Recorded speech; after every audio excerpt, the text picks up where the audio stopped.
Okay, so welcome to the next module. This module is essentially on dermatological conditions, different types of rashes, describing different types of rashes, going over some common skin conditions and the treatments for them, and finally, towards the end of this module, we're just going to discuss some common antidotes that you may have already heard of in other modules. Okay, so when we're looking at skin conditions, there are some skin conditions that are very superficial. They're just on the surface of the epidermis, and they remain there. And typically those can be different types of infections, whether they're bacterial infections or some fungal infections. They just remain on the surface of the skin. Others can extend deeper into the skin, into the dermis, or even into the subcutaneous tissue. So we'll talk about this as we're going through the different conditions.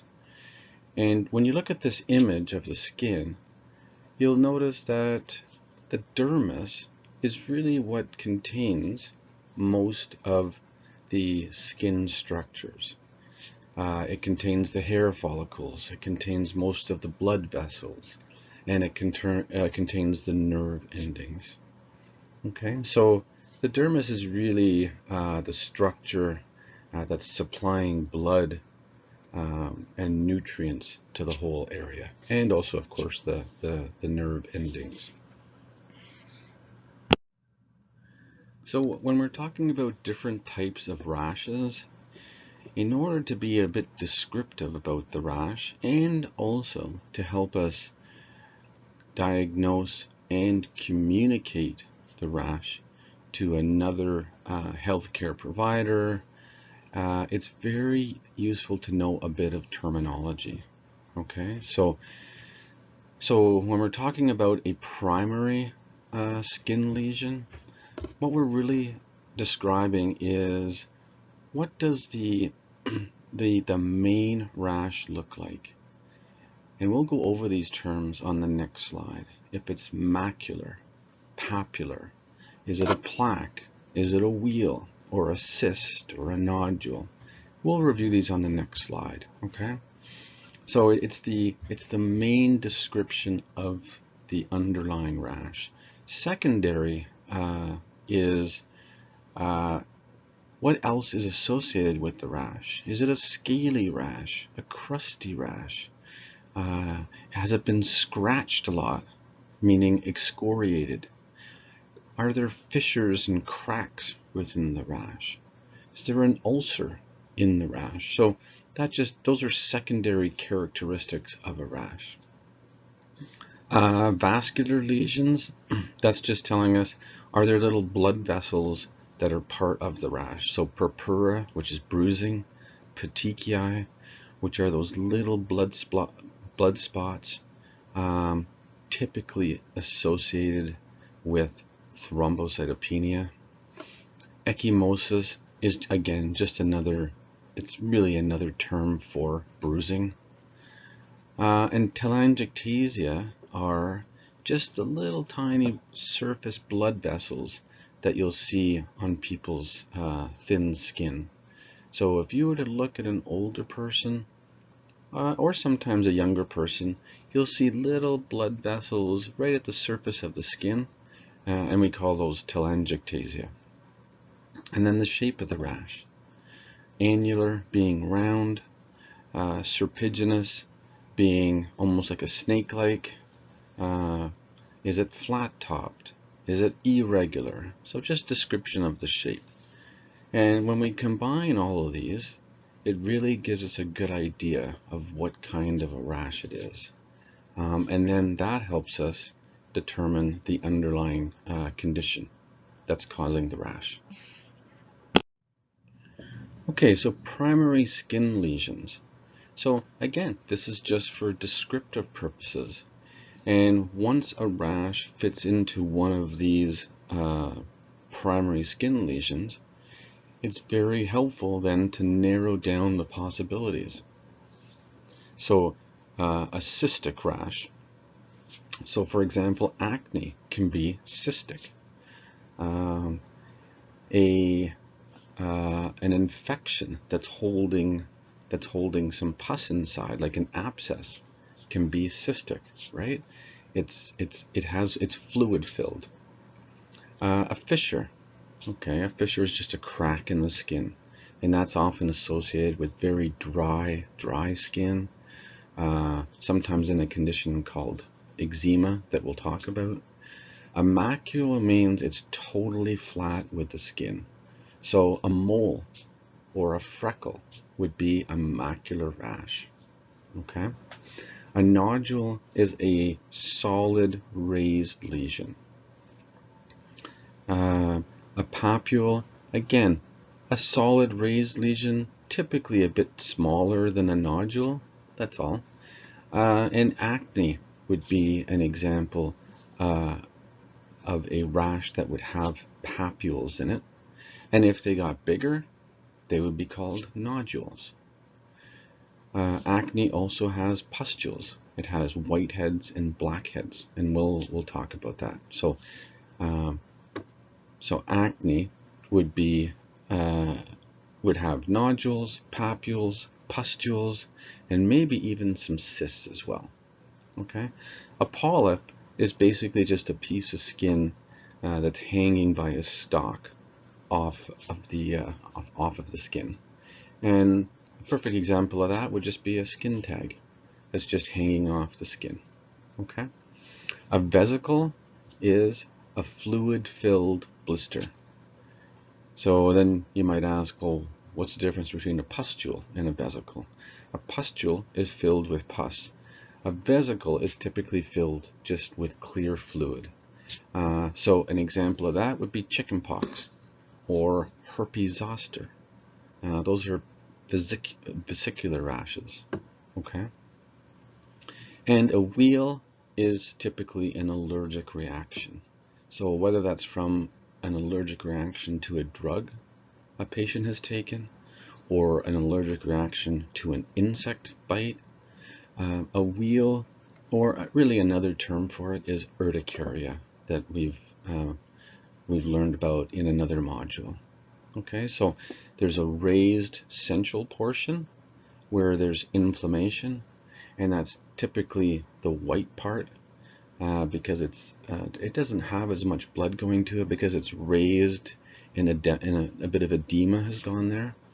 And then around the wheal is the red part, and that's called the flare. So that's why urticaria or allergic type reactions such as an allergy to an insect bite is called a wheal and flare reaction. Okay, so I won't spend too much time on this slide since we really went over these particular descriptions of rash on the slide above. A macular rash being totally flat, papular rash being a solid raised little lesion such as papular acne. A nodule just being a bit bigger than a papule but still typically solid. Okay, a wheal and flare from an insect bite or an allergic reaction from a medication. A plaque is elevated and typically round shape or has a bit of a circular description to it, and that's classic for psoriasis, and we'll talk about that. Crust is just what's happening on the rash. Is it a crusting rash? Is it a dry rash? Is it a flaky, scaly rash? That's how rashes are described. A nevi, just another term for a mole. Okay, it doesn't mean it's cancerous or malignant. It just is another term for mole. And scale, again, just a scaling, flaky rash, which is typically the skin cells that are coming off the rash surface. Okay, so when we're when we're seeing someone with a rash, it's really a focused assessment on on their rash, right? So we take a history typically before we even look at the rash. Now, sometimes looking at a rash right away is the most helpful because some rashes tell you immediately what the problem is, but often we'll take a rash history, okay? And what does this history include? Well, if it's an ongoing rash, we'll get into a family history of skin disorders. So for example, if a patient has multiple nevi all over their body, we might ask, is there any history of melanoma in the family? Has anyone in your family had a mole that's become cancerous? So family history can be important. There's many rashes that are inherited or genetically passed on, such as psoriasis, eczema.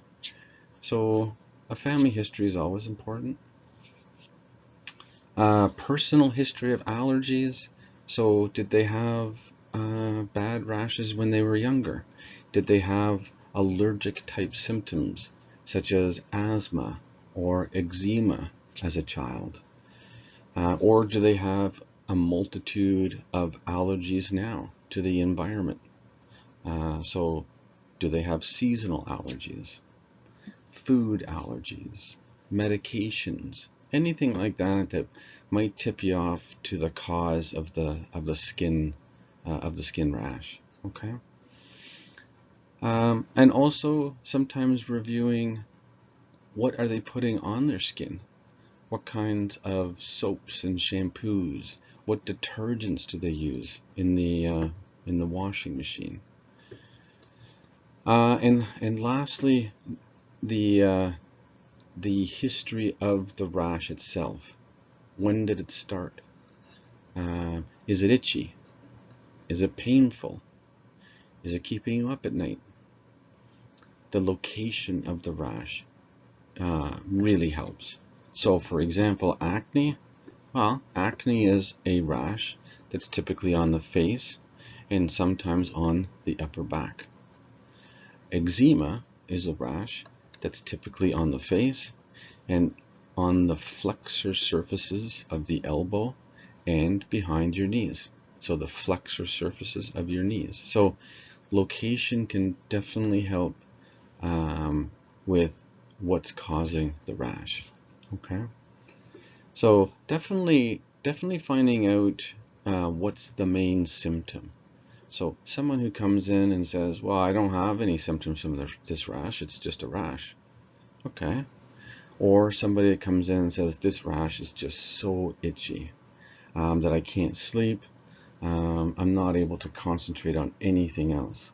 Well, that really helps us because now we start to think of eczema, maybe scabies that will come to, okay, versus painful rashes that typically lean us more towards infection in the skin, and we'll talk about that. Okay, so this slide is showing you no matter what is in the solution or the whatever you're putting on someone's skin, depending on how it's prepared, whether it's in an ointment, which is typically an oil-based, or if it's in a spray or a foam, which is typically water-based, it'll tell you the potency.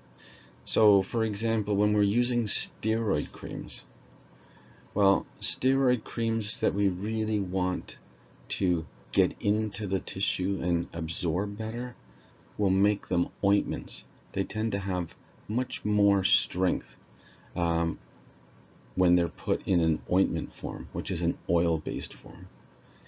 And if the same steroid, such as hydrocortisone, was put in a spray or a gel or a foam, it'll be significantly weaker. It won't get absorbed as much into the skin.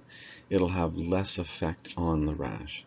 Okay, so just an idea of what formulations give you more strength or more potency to the medication. Okay, so I've already given some examples of this, but let's just go through them since we've done the descriptions of rashes, or at least how to describe a rash. So vesicular rash, that's fluid filled, right? Those are typically blistering rashes.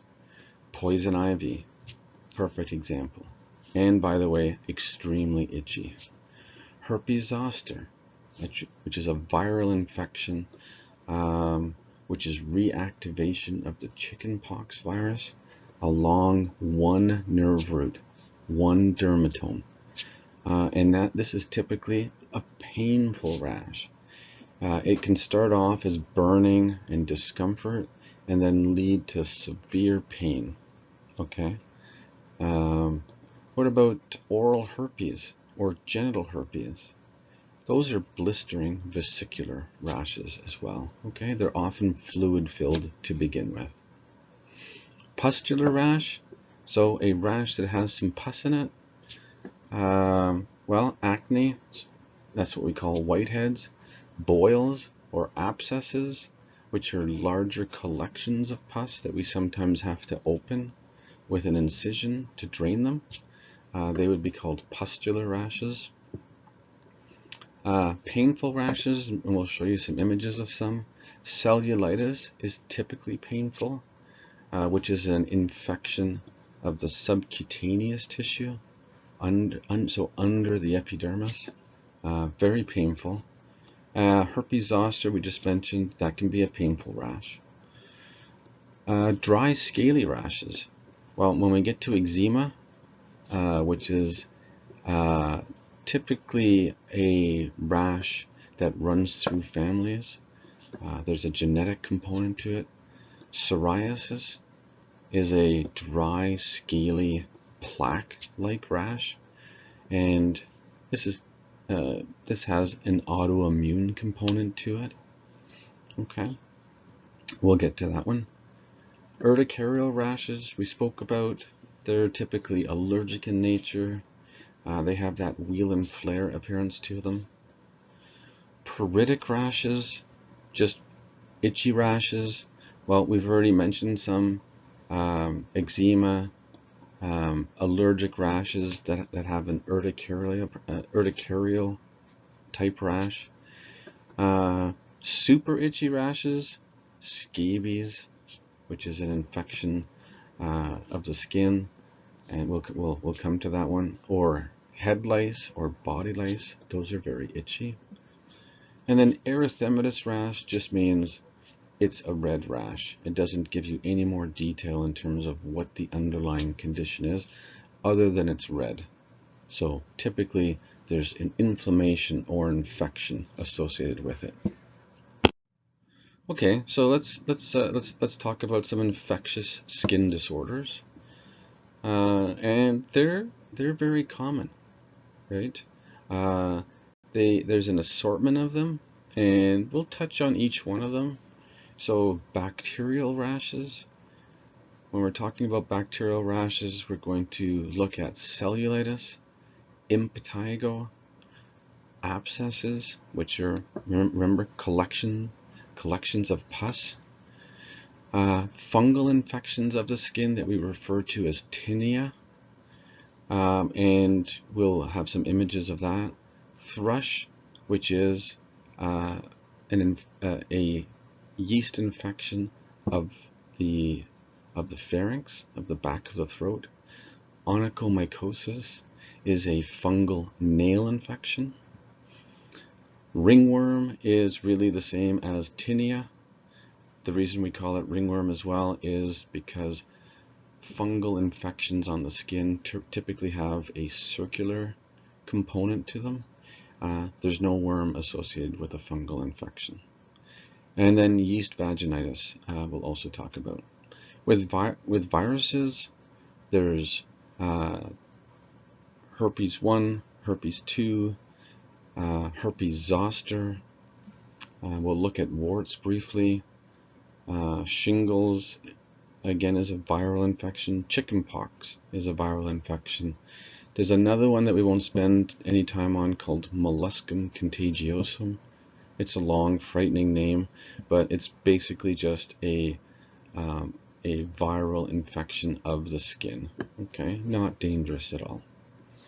Under parasitic conditions, we'll look briefly at scabies. Pediculosis is lice, and bedbugs. Okay, so we just looked at what we're going to talk about with infectious disorders of the skin. Okay, what about inflammatory? We're going to talk about acne a bit. We're going to talk about a few dermatitises, such as eczema, seborrheic dermatitis, contact dermatitis. We're going to look at psoriasis briefly. And in terms of the neoplastic skin disorders, we won't spend any time on those, since these will be covered in pathophysiology. Okay, your basal cell carcinoma, squamous cell, and malignant melanoma. Okay, so let's just briefly look at acne first, and then we'll look at the pharmacotherapy of acne. So it's called acne vulgaris. We don't usually add the term vulgaris at the end, but that is the term for it. And what happens is it's a combination of inflammation and there's an associated bacteria with acne.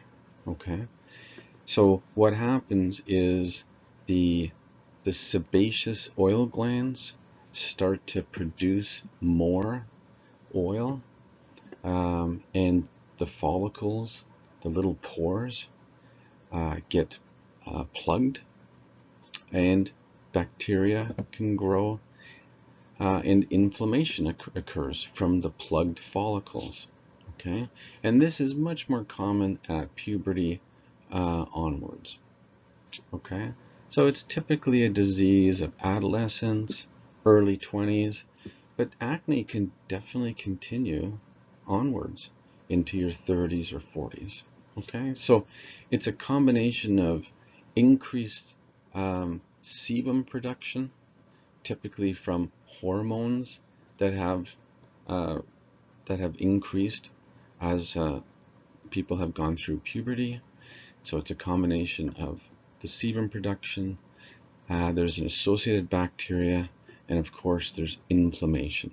Okay, and really all of this starts to happen with increased hormones circulating in the bloodstream. Okay, and typically when we think of which hormones, it's often testosterone. Males tend to get more severe acne than females. That's not always the case, but in general. So when we're looking at the small bumps on the surface of the skin, we can call them whiteheads. And you see a couple of whiteheads in this image. And what are whiteheads? They're just a pustule. So a blocked follicle that has just a bit of pus in them. And once the follicle opens enough, the air gets on the white pustule and it becomes a blackhead, just from oxidization with the air. Okay, so whiteheads, blackheads, papules are just the raised feeling of them. And if the pustules get larger, they can turn into cysts, right? Okay, so it's a condition, it's a papular condition with blackheads, whiteheads, papules, pustules, and cysts. So all kinds of descriptors for acne. So what about the treatment for acne? So acne can be treated with topical creams or ointments, and it can also be treated with oral medications. Now, in the past, there's been this ongoing effort to link acne to diet, and there's really a very weak association to any particular diet causing acne. And there's really no association to cleanliness either, right? So someone who's washing their face 5, 6, 7 times a day isn't really going to have a big impact on acne, because acne has really occurred from the hormonal changes in the body that have led to sebum production in the follicles, blocked follicles, and then the inflammatory process that occurs from the blocked follicles and this little bacteria that we'll talk about.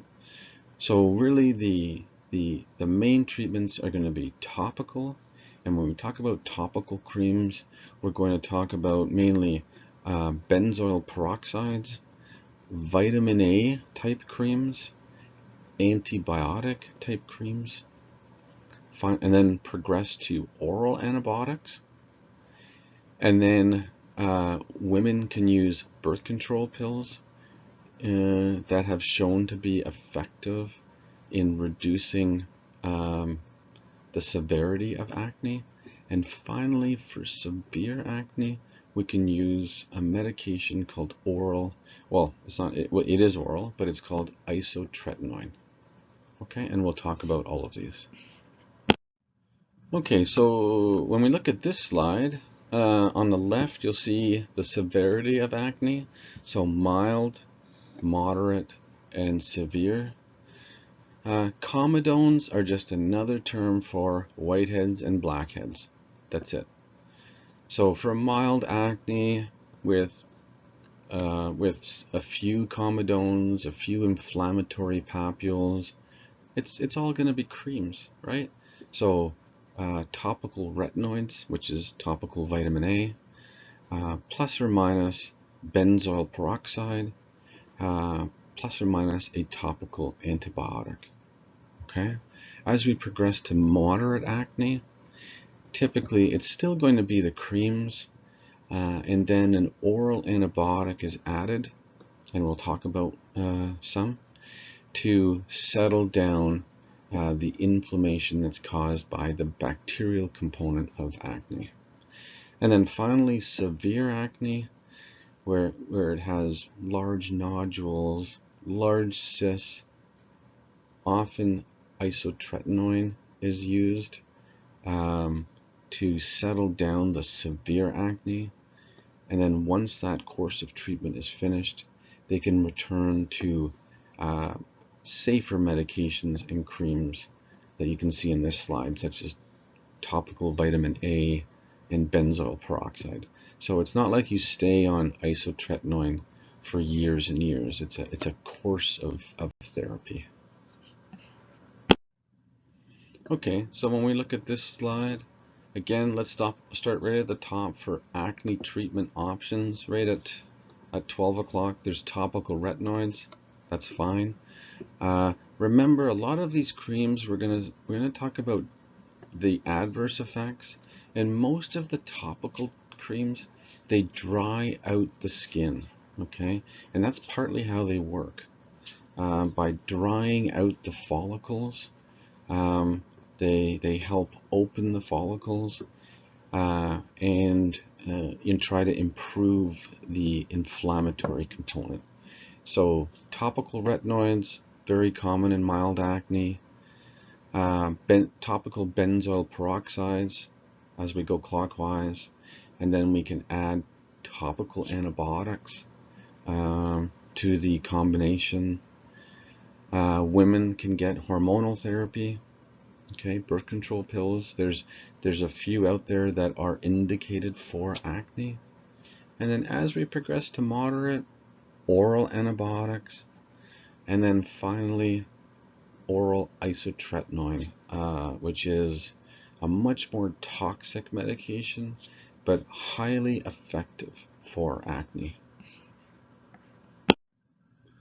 Okay, so again, the pharmacotherapy, benzoyl peroxide, what does it do? It's a keratolytic.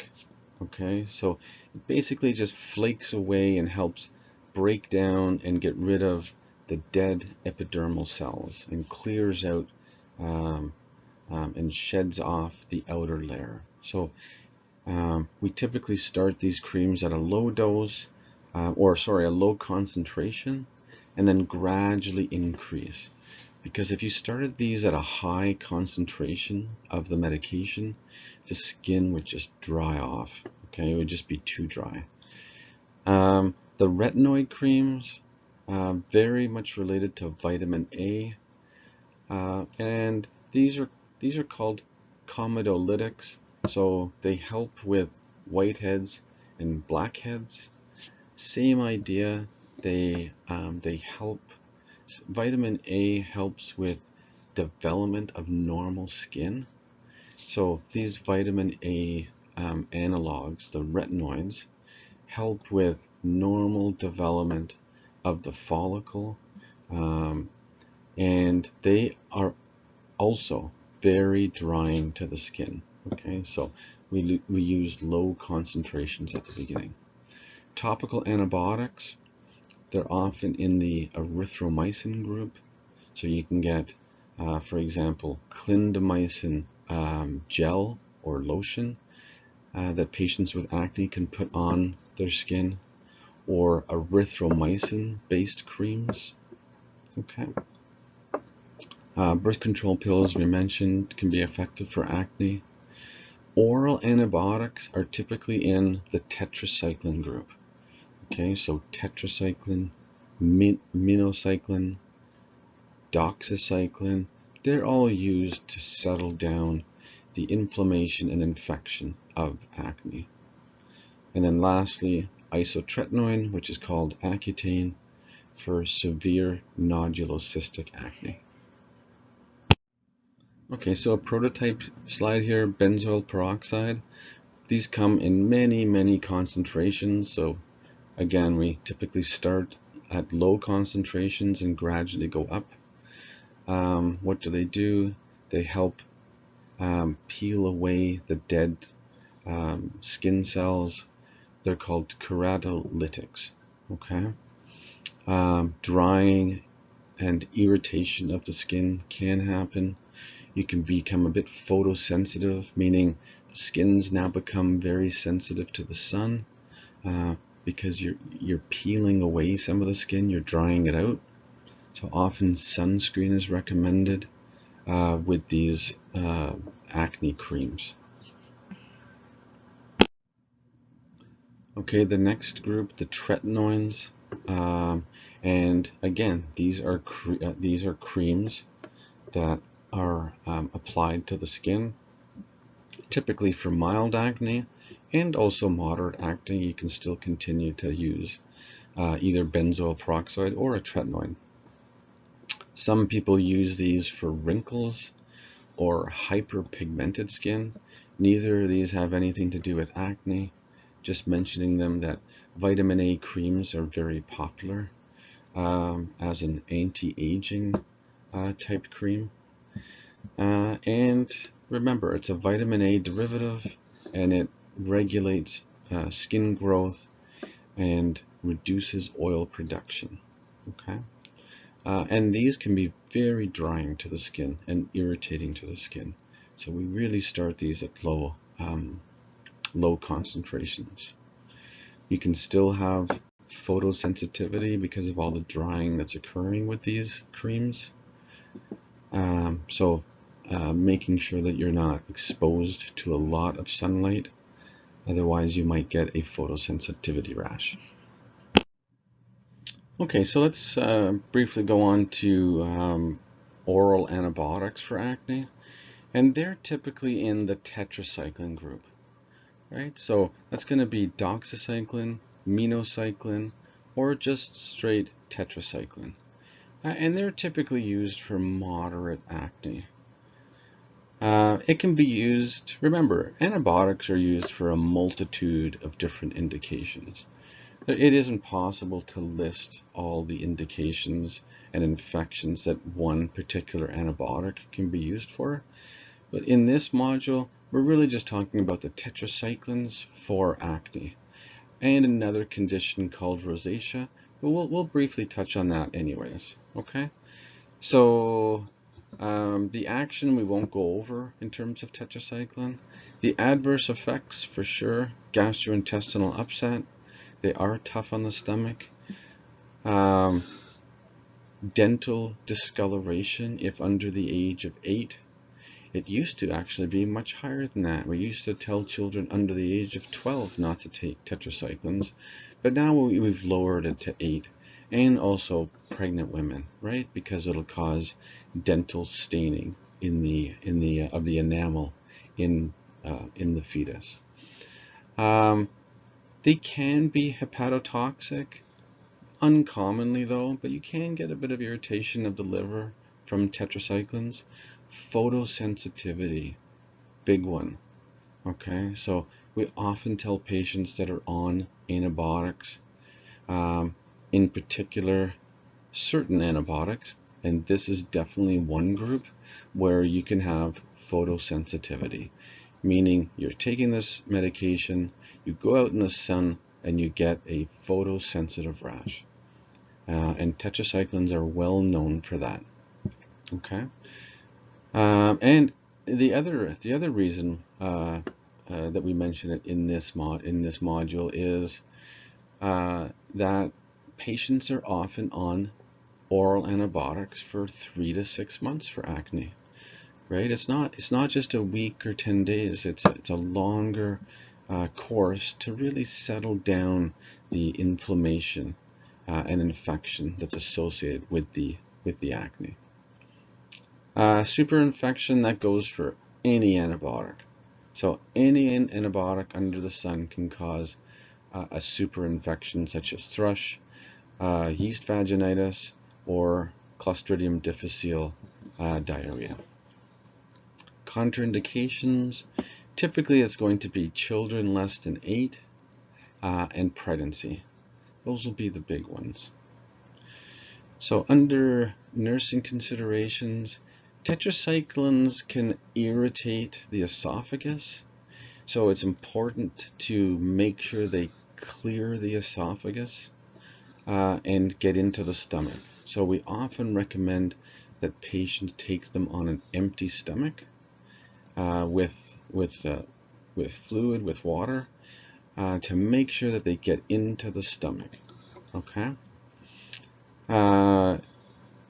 The other consideration with this is you really can't take any tetracycline with a dairy product.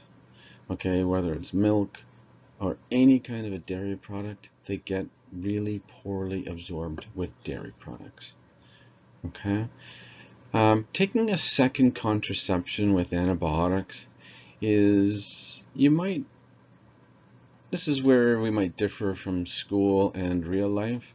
So if you were to see that on say an ATI test, okay, you could consider a second form of contraception, because years ago we used to tell women that if you're on an antibiotic, your birth control pill may not be as effective. And I think over the years that thinking has really changed. We haven't found that to be the case any longer. And often when we're prescribing antibiotics, we don't tell women to take a second contraception. Now, if you saw that for testing purposes on ATI or NCLEX, would it be unreasonable to consider a second contraception? No, I think I would answer it that way. But in real life, I'm just trying to introduce some clinical reality into it, and we don't typically do that. Okay, so empty stomach, no dairy products, typically an hour before a meal or 2 hours after a meal.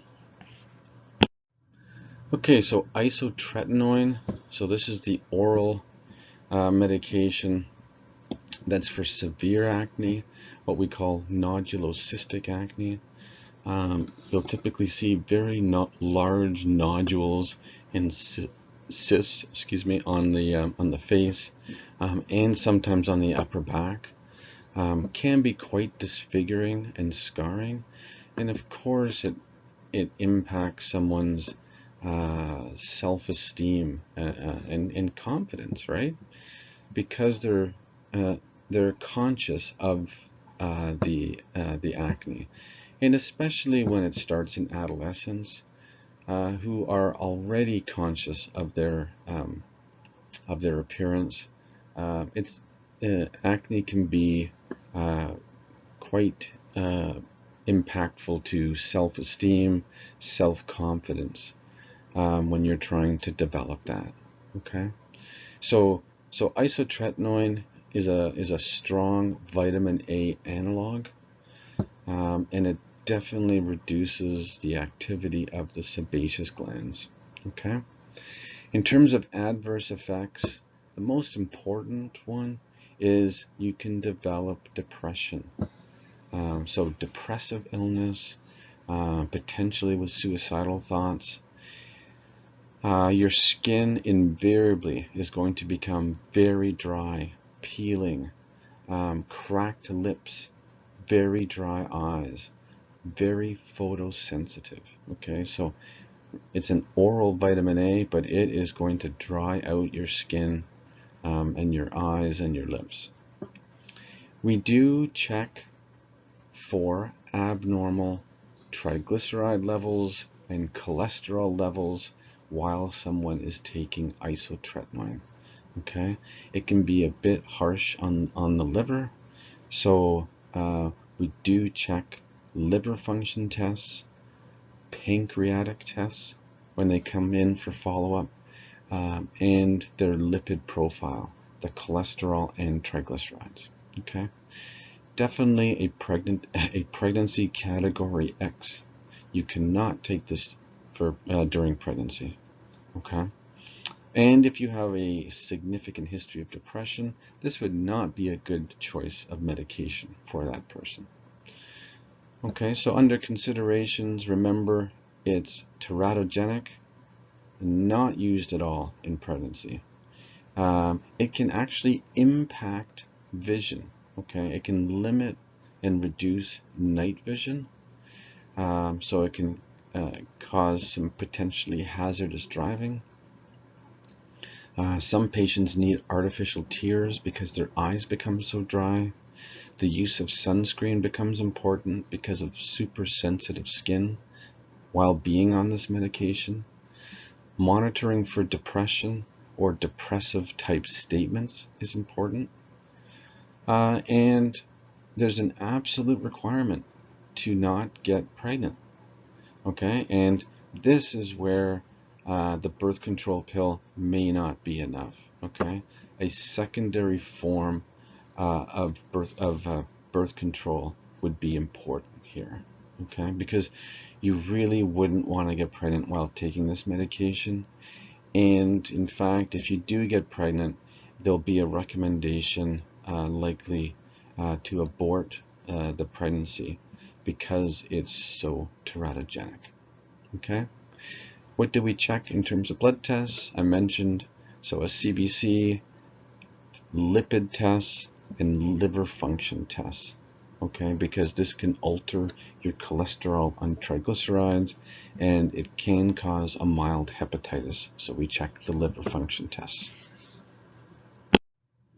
Okay, so rosacea, just briefly, it's an inflammatory condition, typically in middle age to older age, and it's inflammation on the cheeks and the nose, with papules. You can see in this image that there's some raised areas to it, so it's a papular rash, and it's erythematous. It's red, and it has the appearance of acne, right? It's not acne, but it definitely has an appearance of acne.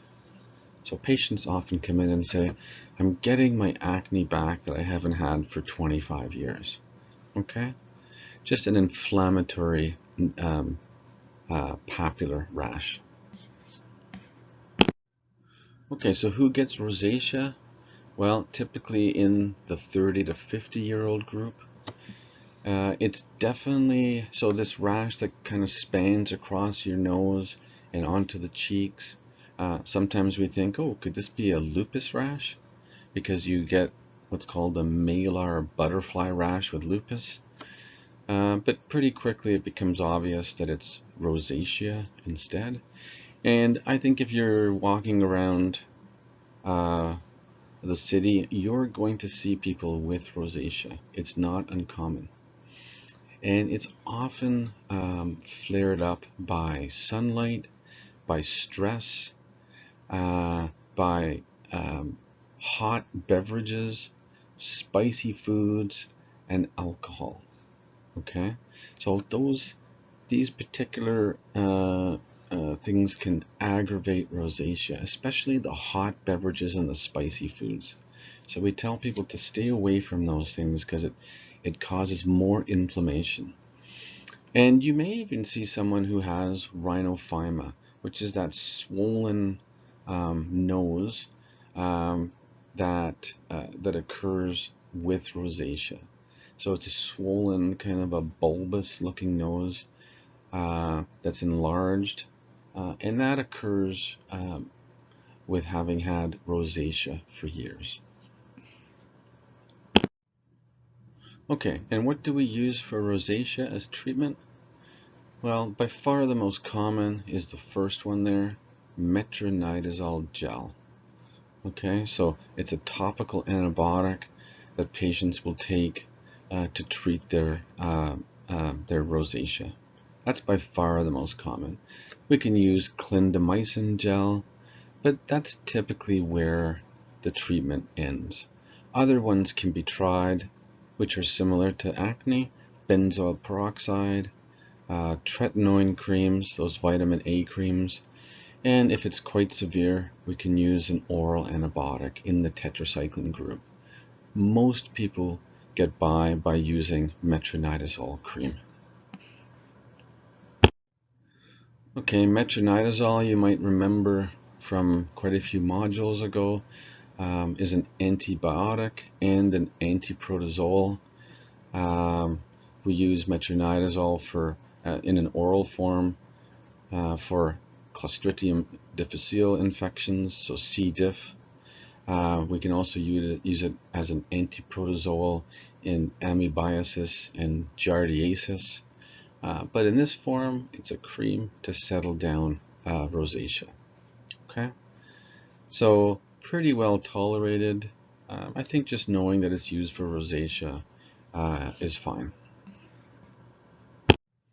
Okay, on to seborrheic dermatitis. So seborrheic dermatitis is really, I would just think of dandruff. So seborrhea is dry, flaky skin that often gets a bit inflamed. And it's often between the folds of your nose. It can often be in the eyebrows or even on the scalp. Okay? And we think seborrheic dermatitis is actually caused by a small fungus on the surface of the skin. And that's why you'll see the treatments that are coming up are going to be more aimed towards a fungal infection. So you'll definitely notice this. People that have a bit of inflammation in the nasal folds there. Again, I mentioned the eyebrows and flaky, dry skin in the scalp. That's seborrheic dermatitis. Okay, so ketoconazole you'll recognize because it's an antifungal that we've spoken about before.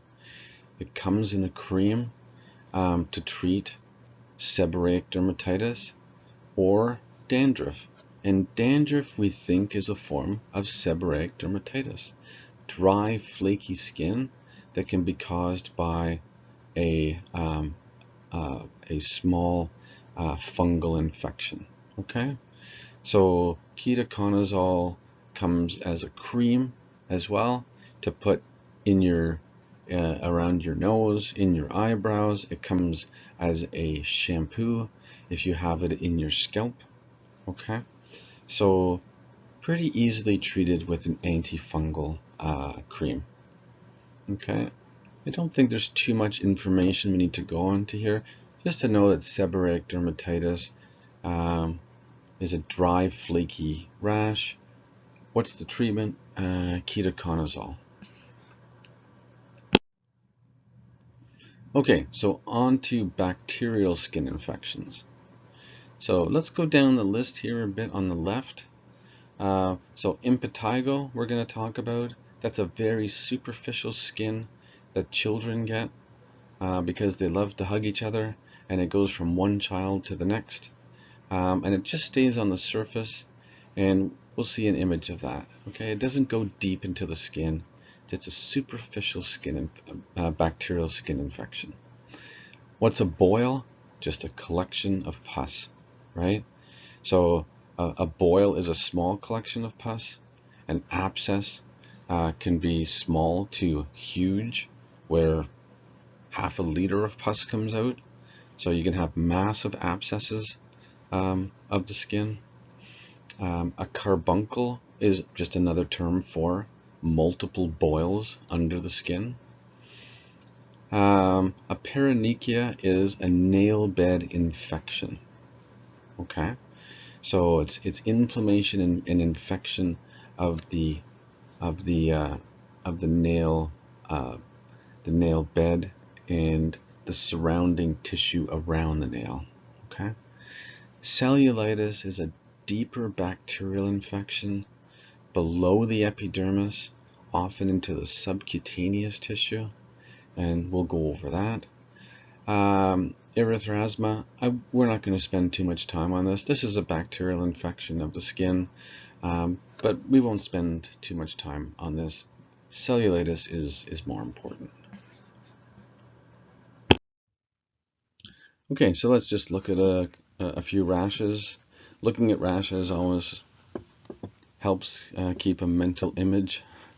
Impetigo, it's a superficial rash. It's not going deep. It's just going to go from one area of the body to another. So it's a crusting, scaly bacterial infection, typically in children. The child touches it with his or her hand, touches another part of their body, and it starts there, forms another colony, or they touch someone else, and it goes on, and often it goes through entire classrooms. Okay, so let's look at a boil or an abscess. Those typically need draining. Antibiotics cannot get to collections of pus, right? There's no blood in pus, so there's no bloodstream going to the pus. So a collection of pus, whether it's a boil or an abscess, often needs opening a bit to drain out the pus. Cellulitis, that's a painful condition. Well, so is an abscess, by the way. But cellulitis is an infection under the epidermis. It's in the dermis, subcutaneous tissue. Very painful. And it gradually spreads from one area. So say that you have dry, flaky skin on your leg, or you punctured an area on your leg, and that allowed bacteria to get in, and then it spread underneath the skin. So if you look at this skin, other than being red, it looks quite normal because it's not a surface infection. It's an infection deeper into the tissue. And if you were to press in with your finger or your thumb onto that leg, it would be exquisitely tender. Okay? So tenderness is a hallmark of cellulitis. Okay, so pharmacology of bacterial skin infections. Well, it's either going to be topical antibiotics or oral antibiotics. And when we're looking at topical antibiotics, it's usually for an infection that's quite superficial, right? So impetigo is a perfect example of a superficial infection that can be treated with a variety of different topical antibiotics. When we're looking at deeper infections such as cellulitis, or, for example, a child who has widespread impetigo and there's just too much of it to treat with a cream. You'd have to buy a bucket of cream. We often will treat those with oral antibiotics, but definitely cellulitis, which is under the skin, that needs an oral antibiotic and even sometimes an intravenous antibiotic. And when we're thinking of oral antibiotics for cellulitis, you should really think of cephalexin as the most common antibiotic that we use for skin infection. Okay, so cephalexin is a cephalosporin, and what's its main reason that we use it? So if you saw someone on cephalexin, sure, we use it in bladder infections, in kidney infections, but really the most common reason for using cephalexin is for skin infections, because it has very good coverage for the bacteria that cause skin infections. Okay, abscesses, we mentioned, they often need draining, and sometimes they need antibiotics if there's surrounding cellulitis to the skin infection. Okay, so here's an example of a topical antibiotic, mupirocin, the brand name Bactrbane, very commonly used for impetigo if it's not widespread, like covering the whole body, and very effective for MRSA of the skin. So you can get a rash that's caused by methicillin-resistant Staph aureus, which we call MRSA, right? And we can use mupirocin for that. So impetigo, very good coverage. MRSA skin infections, very good coverage. Who gets MRSA skin infections? Well, basically anyone can get it. People that are in close contact. So say, for example, wrestlers, a football team, any kind of a team where there's a lot of close contact, maybe sharing of clothing. MRSA can be spread from one person to the other, just like impetigo. Okay. Mupirocin is typically very well tolerated. It's only for external use, right? It's not to be put in the eyes. Definitely no internal use at all. And sometimes, if it doesn't quite treat the impetigo, then sometimes we'll have to go to an oral antibiotic. We try not to do that because oral antibiotics go everywhere in the body. Topical antibiotics just stay locally, okay? So much less side effects. Okay, I think we've had a prototype on a cephalosporin before, possibly even cephalexin. So this is a very effective oral antibiotic for skin infections. Okay, and as I mentioned before, it's probably one of the most common reasons for using cephalexin, a skin infection such as cellulitis. Okay, in terms of its action, we've covered that. It's just like the penicillins, it destroys the bacterial cell wall. Typically very well tolerated. Nausea, vomiting, and diarrhea, that could be with any antibiotic. Some are more notorious than others, such as the tetracycline group, the erythromycin group are really hard on the stomach. So, and also the super infections such as C. diff and a yeast vaginitis. Again, any antibiotic can cause those, not just this one. Okay, contraindications would be a severe allergy to penicillins, or an allergy to cephalosporins. If someone has a mild rash from using a penicillin, we can still use a cephalosporin. Okay. In terms of nursing considerations, These are fine to take with food. Always checking allergies.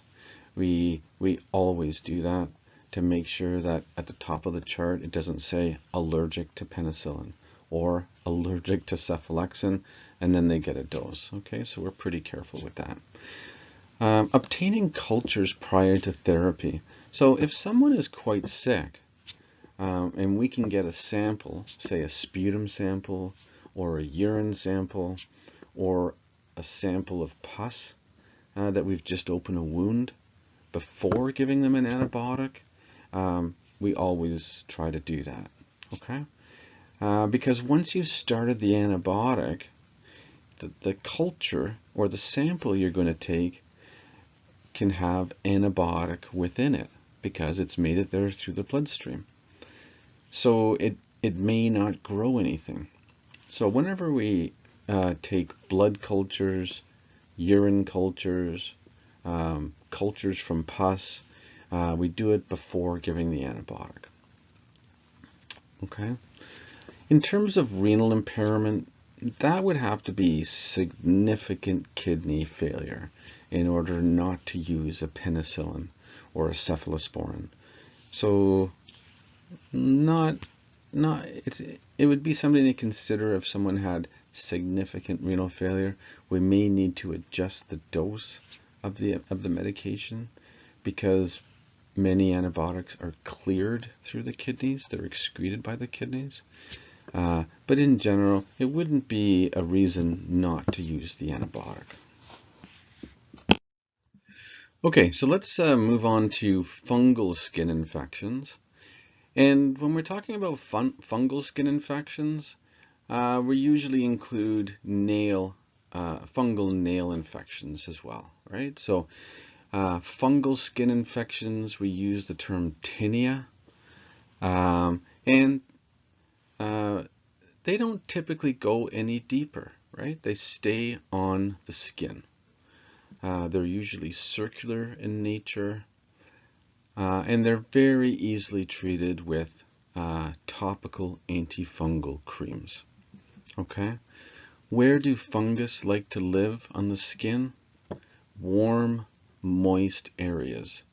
So in your arm, in your axilla, your armpits, in the groin, between your toes, in folds of tissue, under breasts are very common areas where fungus like to live. Okay. And when we're talking about fungal infections of the skin, by the way, I hope you're not having lunch or dinner right now. But if you're okay to eat while going through these images, that's fine too. So we usually describe where the tinea is based on the location. So tinea cruris will be in the groin. Tinea corporis will be on the body. Tinea pedis will be on the feet. And another one, tinea capitis, is on the head. So it just depends on where the tinea is, where the fungus is. Okay, and as I mentioned, warm, moist areas, so under the breasts, the axilla, the groin, between the toes. How do we treat it? Topical antifungals and making sure that the area stays dry. Okay, because keeping an area dry really inhibits the fungus from growing. Okay, I won't spend too much time on this slide, just some common creams, antifungal creams that is, clotrimazole, terbinafine, which is Lamisil, miconazole. Those are all antifungals for tinea infections. And these are just definitions of different superficial fungal infections, not definitions, but terms just based on location: tinea pedis, corporis, cruris, and capitis. Okay. Okay, and here's a perfect example of an image of tinea corporis. That we can also call ringworm. Okay, because it has a ring-like appearance to it, with central clearing. I have no idea why we started calling it ringworm, because then patients start to think they have worms. So I just call it a superficial fungal infection. Okay, the patient on the right there will easily be treated with a topical antifungal cream. He's going to need a lot of it because there's quite a lot of tinea there, but it'll definitely clear up with a topical antifungal. Why does he have it all over his chest? Well, in the summertime, if you're working outside, you're sweating all the time, say you're a construction worker on the roads, and your shirt is always wet, it's easy to get tinea on any part of the skin. Okay, so different areas for candidiasis. So candidiasis is a yeast. We still include it with the fungal type infections. So yeast vaginitis. What's the most common cause of a yeast vaginitis? Typically use of an antibiotic that's changed the flora or the bacterial makeup in the vagina, and it's allowed yeast to become overgrown. A diaper rash can have candidiasis with it, and that often needs a topical antifungal. Remember, this is a moist, warm area, so yeast love to grow there. Oral thrush, that's usually from either an antibiotic or a cortisone inhaler that's caused some local immunosuppression and allowed yeast to overgrow. Okay? And again, that can be treated with an oral solution that just sits in the mouth to treat the thrush. Thrush is very common in children. In adults, someone who's getting oral thrush and they aren't on antibiotics and they're not taking a cortisone inhaler, becomes a bit more concerning that they have an underlying immunosuppressed condition. Okay, and this was noticed in the early 90s with HIV, that males were coming in with recurrent thrush infections and also very strange bacterial pneumonia infections that healthy patients would never get. And that was the tip-off that something was happening with the immune system. And then, of course, HIV was diagnosed.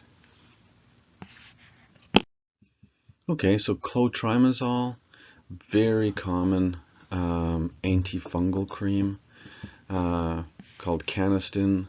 Terbinafine is Lamisil. Miconazole is another one. Many of them are over-the-counter antifungal creams for any kind of tinea infection.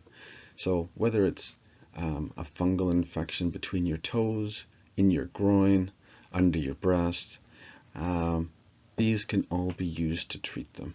Okay, they're typically very well tolerated. You could have some local skin reaction to them. Most people take them fine. Okay.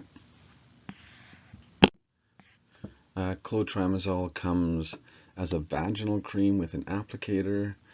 It can be used as a topical cream for any tinea, and it can be used for thrush as well. Okay, so really an antifungal and a medication for treating yeast infections.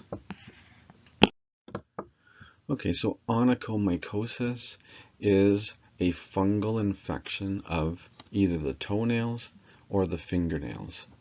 And these are really tough to treat because basically the treatment, whether it's an oral antifungal or a topical antifungal that's applied daily, it needs to be continually applied until new nails starts to grow out. And that's typically about 3 months. Okay, so patients have to be very persistent with the treatments for onychomycosis.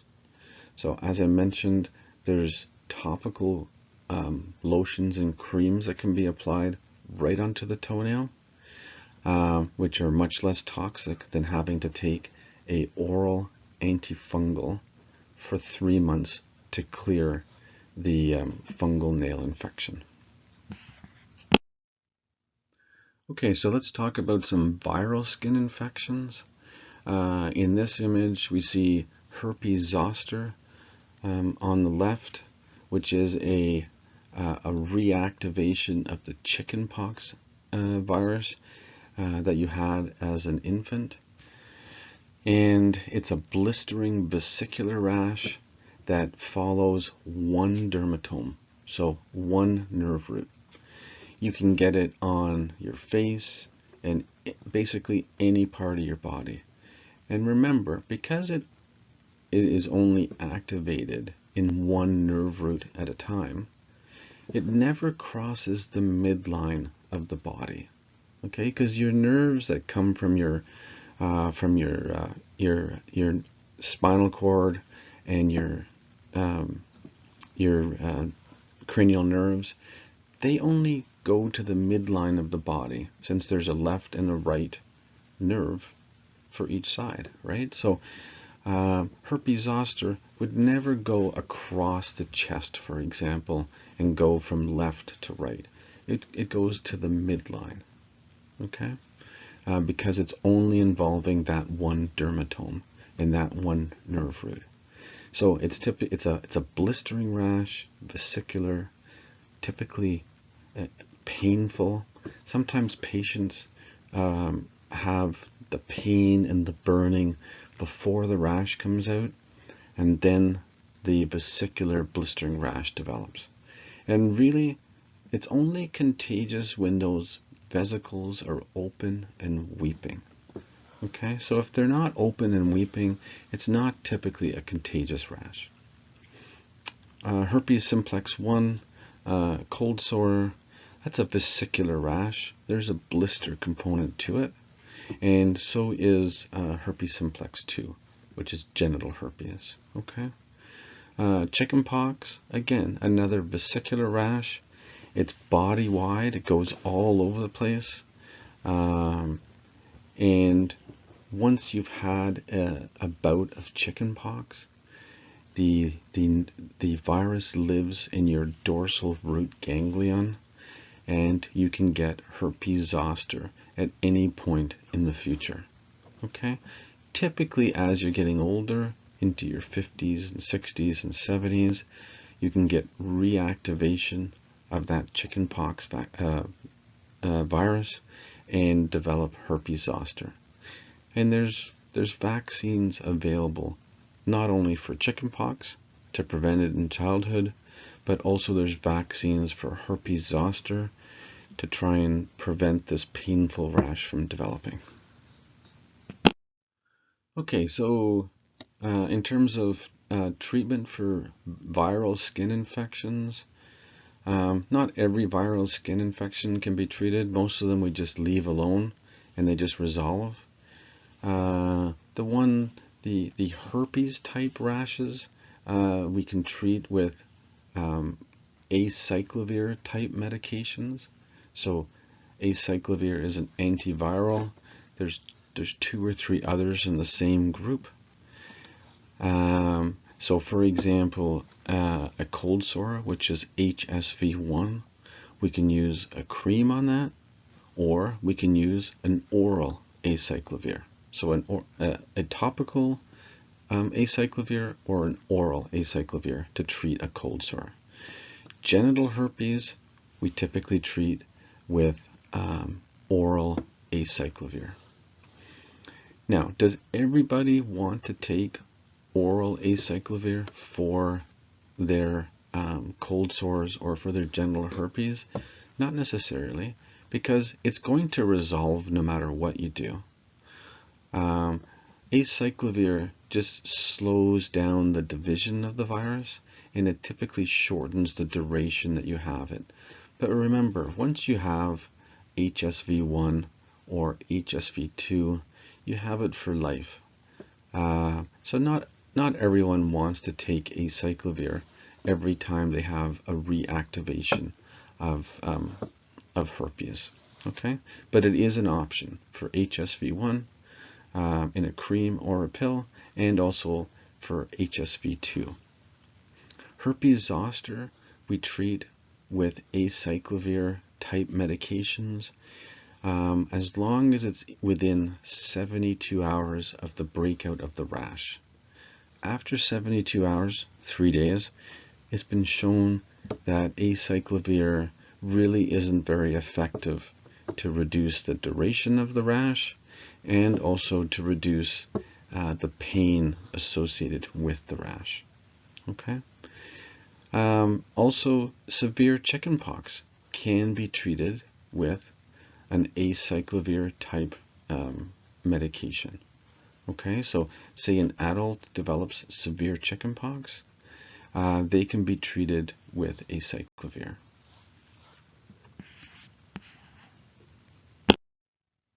So here's a prototype slide on acyclovir. Notice the ending, vir, for virus.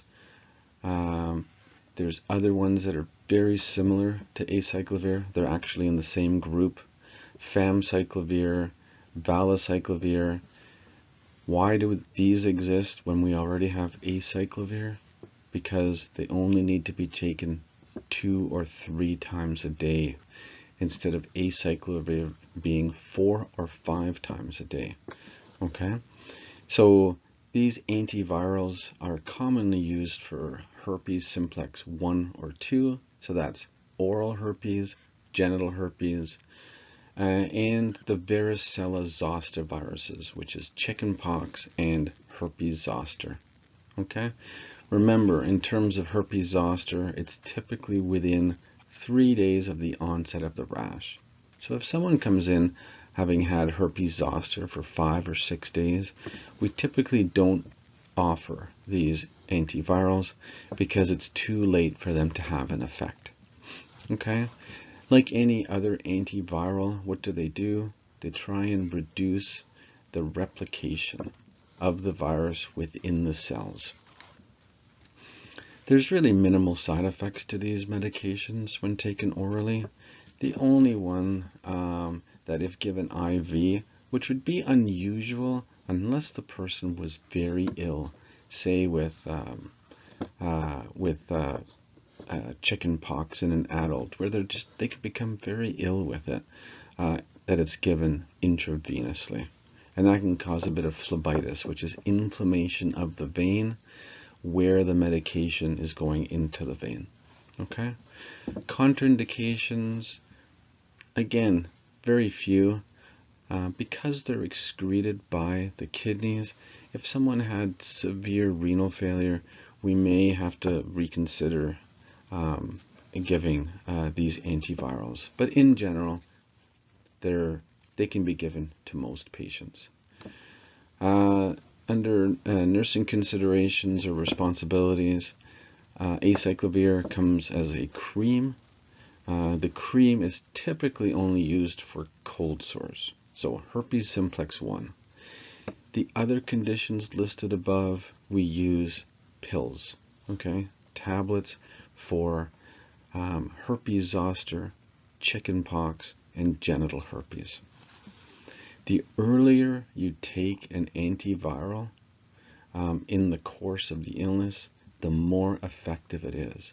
Once a virus has had time to replicate into millions and millions of little viral particles, they're really not as effective.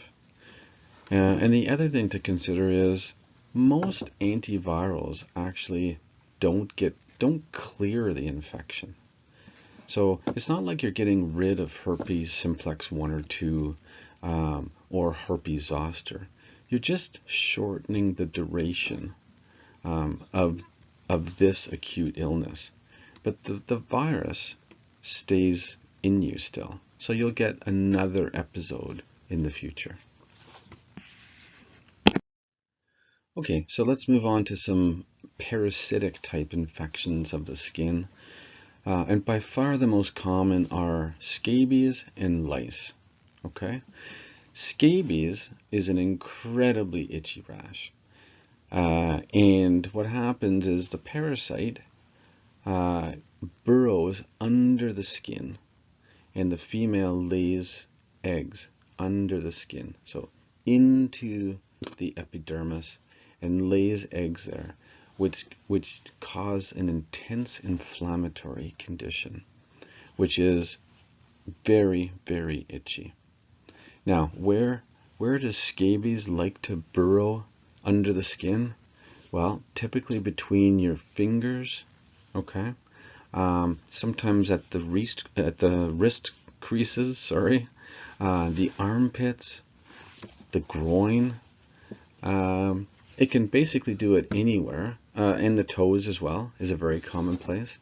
It can do it anywhere, but those are very common areas, and patients come in intensely itchy, okay? And usually the rash has been scratched at for days and days and days.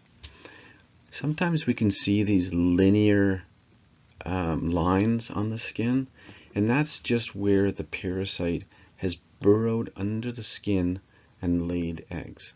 Okay, so we do look for those because that will help us diagnose scabies. But when we see them between the fingers and under the armpit and in the groin, and the patient is really quite desperate with itching, we typically suspect scabies as the cause of their intense pruritus, right? So pruritus is another term for itching. Okay, pediculosis, another term for lice. So you can get pediculosis in your hair, in your scalp. That is head lice, and you can get pubic lice, which is, by the way, typically sexually transmitted. Okay, lice can actually look like dandruff in the hair, and unlike scabies, lice doesn't burrow under the skin. It just stays on the surface, and it feeds off your skin cells. And then on the shafts of the hair, it can lay its eggs, which are called nits. Okay, N-I-T-S. So there's the adult lice, which you can sometimes see hopping around the head, and then there's the nits that have attached onto the shaft of the hair. So the treatment for scabies and lice really quite similar. Okay, there's going to be slight differences in how they're applied, and we'll talk about that. But they're called scabicides or pediculicides. They're going to be the same medication though. Okay, and we'll come to those. So remember, scabies burrows below the skin, often between the digits, the armpits, the groin, the toes, and they cause intensely itchy skin. Pediculosis, well, it just depends on where it is. If it's on the head, it'll live on the surface of the hair or the pubic hair, and they'll have nits and eggs on the hair shaft. Okay. The main treatment for them is permethrin, and we'll come and talk about this.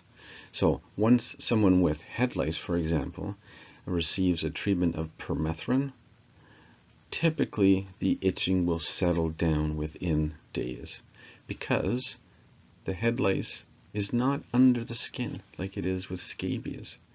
Once you've taken a treatment for scabies, which I'll describe to you soon, you can still be itchy for 3 or 4 weeks later, because they burrowed below the skin, and it's going to take time for new skin to develop and those burrows to come to the surface and then get sloughed off. Okay? Okay, so here's the little critter that's causing scabies. And as I said, below the epidermis and burrowing, looking for places to lay eggs. And there is head lice on the right. Again, often looks like dandruff, so it can be a bit deceiving. and there's nits and eggs attached to the hair shafts.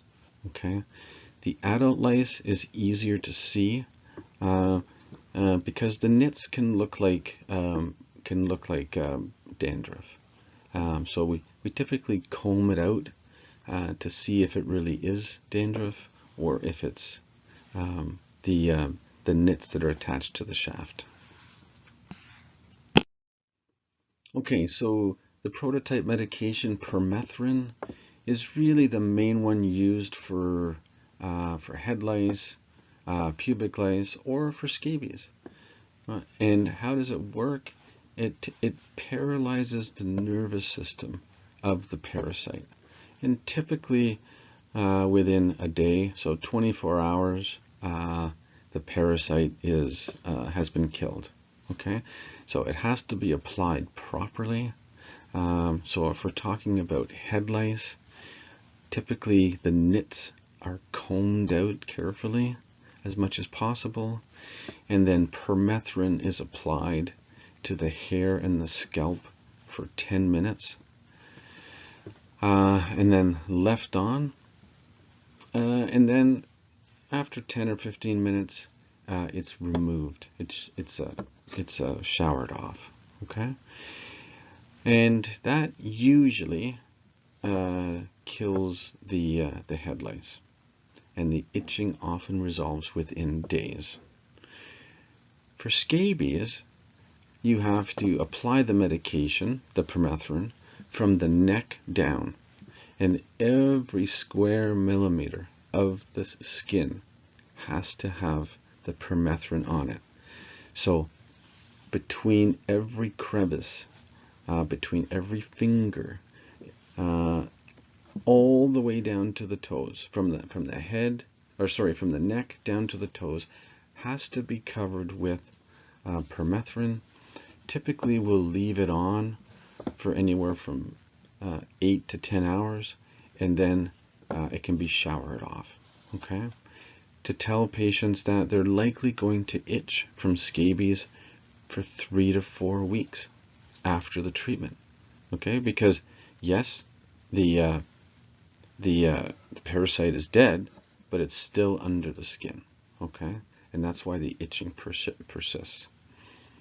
Advice about washing linens in the house is a good idea. Just the common daily use type linens. The house doesn't have to be fumigated because they just don't live that long off of the body. Remember, they have to feed on human skin. So once they're off the skin, they just don't live that long.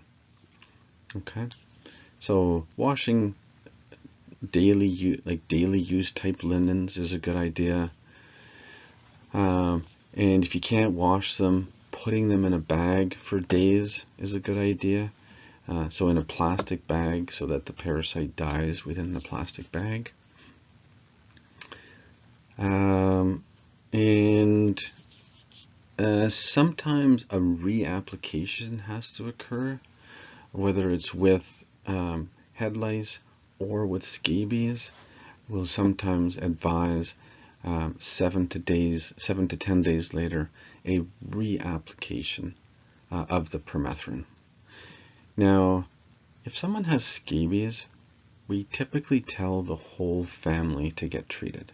Okay, because otherwise it's just going to pass from one person to the other.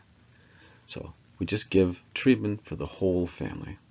With head lice, because it's easier to see and you can see the nits, we typically treat the individual, clean the linens, put away non-cleanable objects in plastic bags, and if anyone else were to get itchy, they can also have permethrin applied.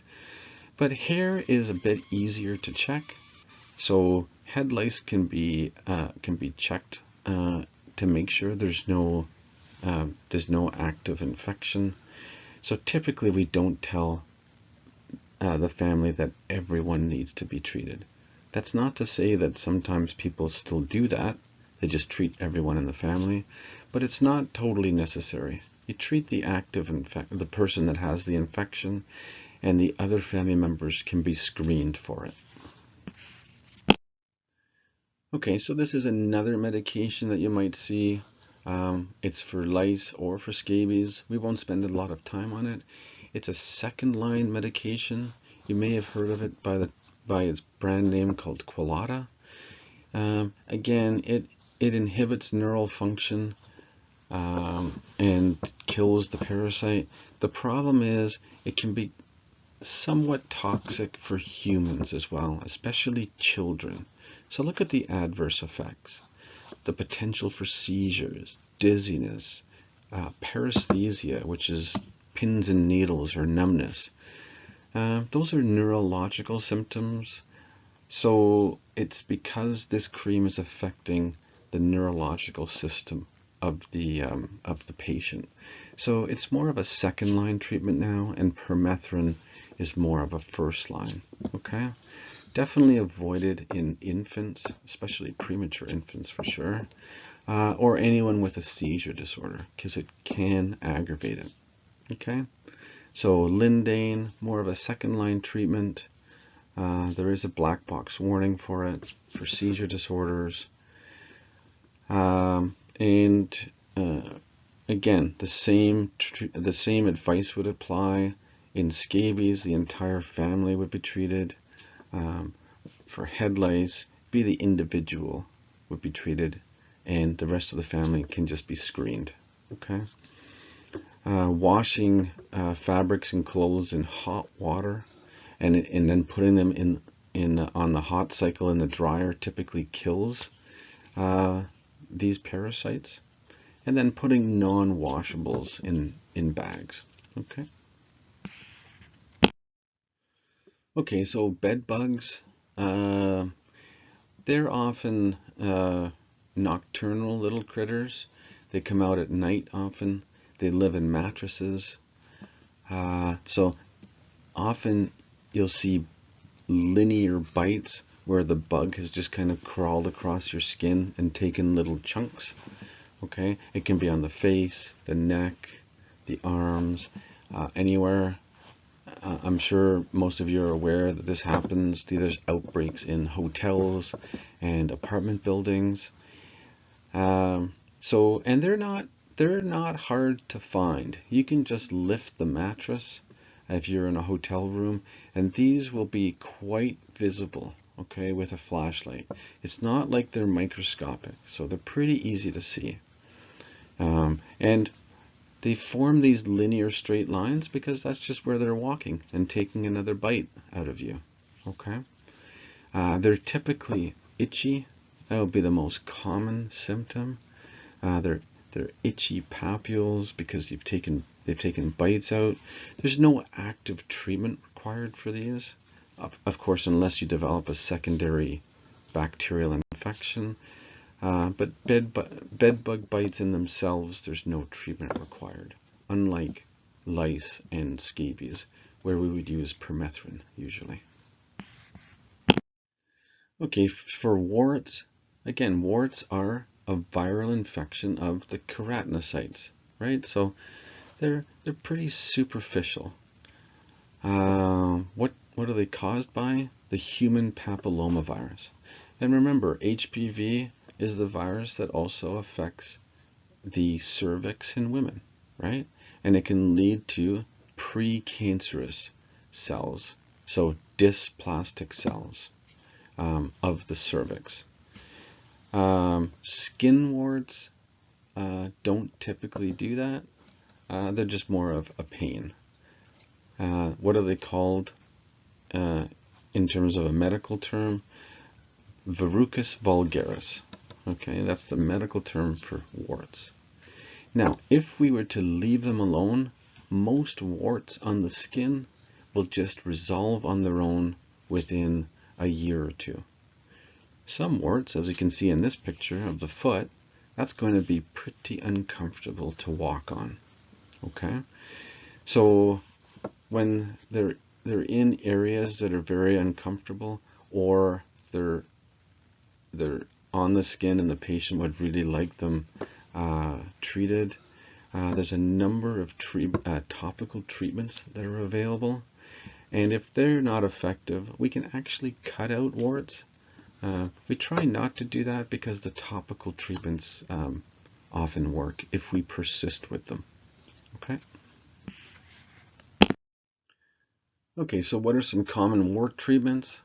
Well, topical salicylic acid, which is basically topical aspirin, which slowly breaks down and flakes off the keratinocytes.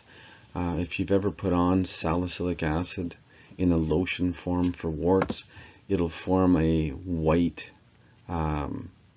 flaky area on the wart, and then you have to apply it every day and then scrub it off, apply it again until you get to the base of the wart. And the way you know a wart has completely resolved is that the skin lines, so if it's on your finger or the sole of your foot, the skin lines are now continuous through the area where the wart used to be. So until you see that happening, the wart isn't gone. Okay. Topical cantharidin is basically a blistering agent.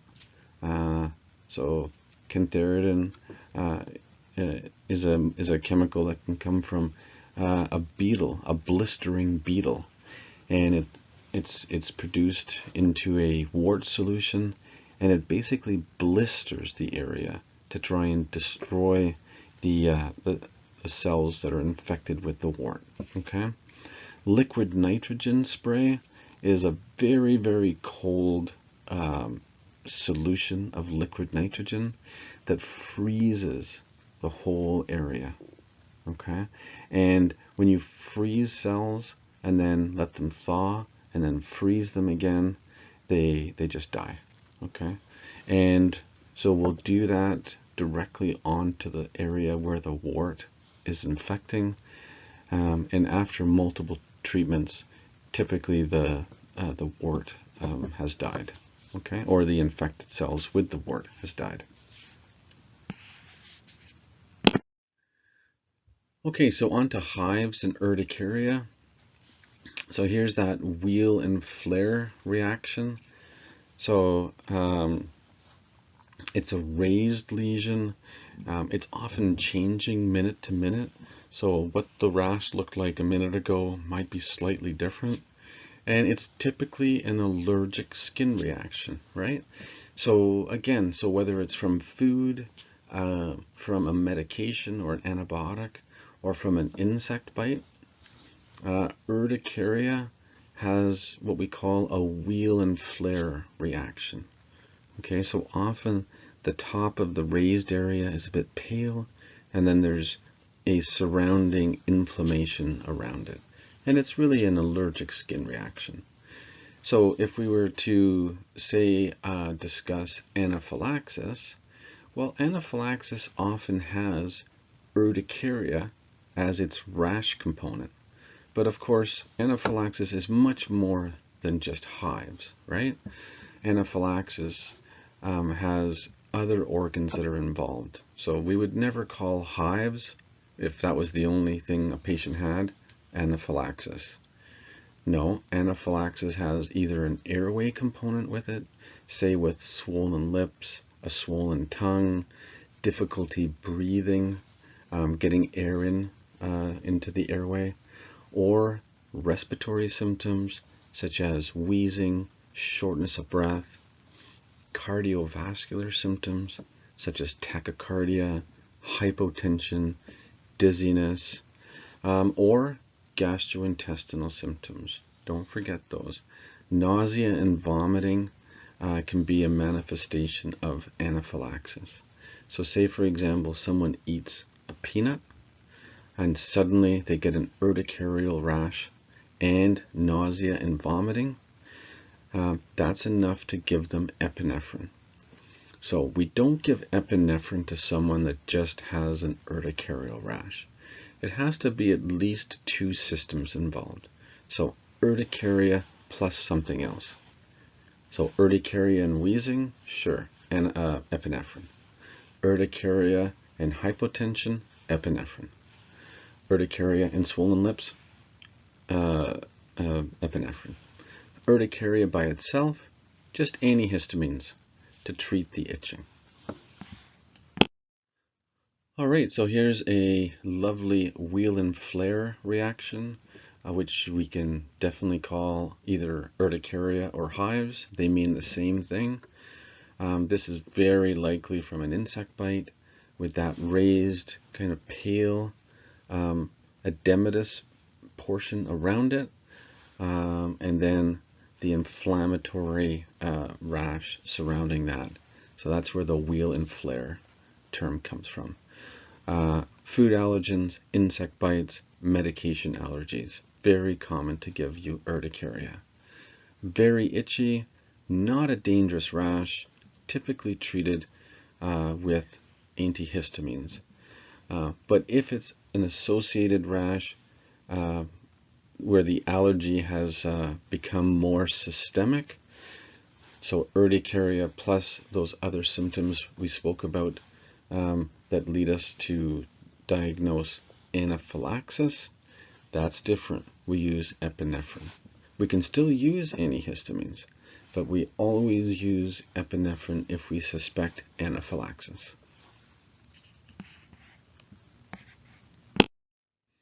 So these are just some common causes of an urticarial rash. And urticarial rashes, when they're acute, so meaning less than 6 weeks, usually we can find a cause, whether it's a food allergy or a new detergent or something that's changed with your medications, or say insect bites that have caused the urticaria. When they become chronic urticaria, sometimes we just never find the cause. We just don't know what's caused it. Okay, so here's some common potential causes of hives or urticaria. So definitely drugs, hormones, so hormonal changes in the body can lead to hives. A patient's genetics, some patients are just prone to developing urticaria, and they have these bouts of urticarial rashes. We can't find a cause. Systemic illness, I would say that one would refer more to anaphylaxis, because hives and urticaria is the rash that you get in association with anaphylaxis. Okay, food allergies, stress can sometimes bring out hives. Some people can get hives just from being out in the cold. So cold-induced urticaria is a cause. Stress is a cause. Insect bites, I don't see there, but they can cause an urticarial rash. Okay, so urticaria by itself is really not a dangerous rash. It's when you have urticaria associated with a systemic anaphylactic reaction that it becomes serious. Okay, so here's urticaria that's induced by skin testing. Right, so when you go for skin allergy testing, you get small injections of allergens under your skin, and then a response is looked for. Right, so depending on which allergens have been injected under the skin, you're going to respond in a different way if your body is highly sensitive to them. So for example, in this one, you can see that feathers, cats, dogs are eliciting a pretty significant wheel and flare reaction. So that they may be suspected as one of the causes of somebody's urticarial rash, okay? Or can be suspected as the cause of their allergies. Okay, so people go for skin testing, allergy skin testing, to try and help them diagnose what are you allergic to, what are you sensitive to, and then they can either have injections of the allergy on a weekly basis to try and desensitize themselves to those allergens. So say, for example, they really want to have a dog. They can try and be desensitized to a dog. Okay? Say someone's allergic to penicillin and we really want to use penicillin. We can give them doses of very, very small doses, but increasing doses gradually of penicillin to try and desensitize someone to the penicillin. Okay? And you can see that each one of these is a wheel and flare reaction because they're reacting in an allergic way to the allergen. Okay, so atopic dermatitis or eczema it's really the same term. And this is, again, a very itchy rash. There's a strong genetic component to this. It often runs in families, and it's often associated with other allergic type conditions, such as hay fever. Asthmatics often have eczema. So when you ask someone about their history, they may tell you, oh yeah, I have asthma as well, or my brother has asthma, or my dad has asthma. Okay, it's a very dry, scaly, fissured type rash, and patients really scratch at it. Okay, this can definitely keep someone up at night. I've actually had a patient that had to miss a year of school at the age of 12 because the eczema was so severe that he was losing so much sleep he just couldn't go to school anymore. Okay, so eczema can be mild all the way to very severe itching. So again, eczema, common in children, common in families, often, again, a strong genetic component to it. And patients have flare-ups of it, right? So children, they can settle down, flare up again. It's often in the flexor surfaces of the elbows, sometimes on the neck or the face, and behind the knees, which is a flexor surface. Often associated with other, what we call allergic type conditions, such as hay fever or asthma. And we'll come to the treatment for eczema next. Okay, so eczema or atopic dermatitis has been treated for many, many years with topical corticosteroids. And there's a variety of strengths of topical corticosteroids. We can use very mild ones. Hydrocortisone is extremely mild. That's why you can get it over the counter. And it ranges all the way to what we call high potency topical steroids. Okay? The problem with them is that they thin the skin over time. And that's not reversible. So thinning of the skin from topical steroids is a definite adverse effect that we want to try and avoid. So other medications were created so that we could limit the number or the amount of steroids that we're applying to skin conditions. So there's another group we'll talk about called topical calcineurin inhibitors. There are calcineurin inhibitors for prevention of transplanted organs. Those are taken orally, and you'll recognize maybe cyclosporin or tacrolimus as calcineurin inhibitors to prevent organ rejection. This is just topical calcineurin inhibitors, and they are immunosuppressants to turn off the immune system at the area of the eczematous rash. Now, for severe eczema, sometimes we have to go beyond creams and get into oral steroids, which again we want to try and avoid because of the potential for giving someone Cushing's syndrome. But sometimes it needs to be done. Immunosuppressant therapy, so to turn off someone's immune system to stop severe eczema. And often these patients need psychological help because of the severe itching and the impact it's had on either their work, their school, or their social life when they have severe eczema. Okay. Another thing to remember with eczema is using moisturizers. So emollients are basically just moisturizers. And that keeps the skin constantly moisturized, which is really important in eczema. And also the avoidance of a lot of harsh soaps or frequent use of soaps which dry out the skin and remove the natural oils from the skin. Okay. Antihistamines are often required with eczema to try and settle down the itching.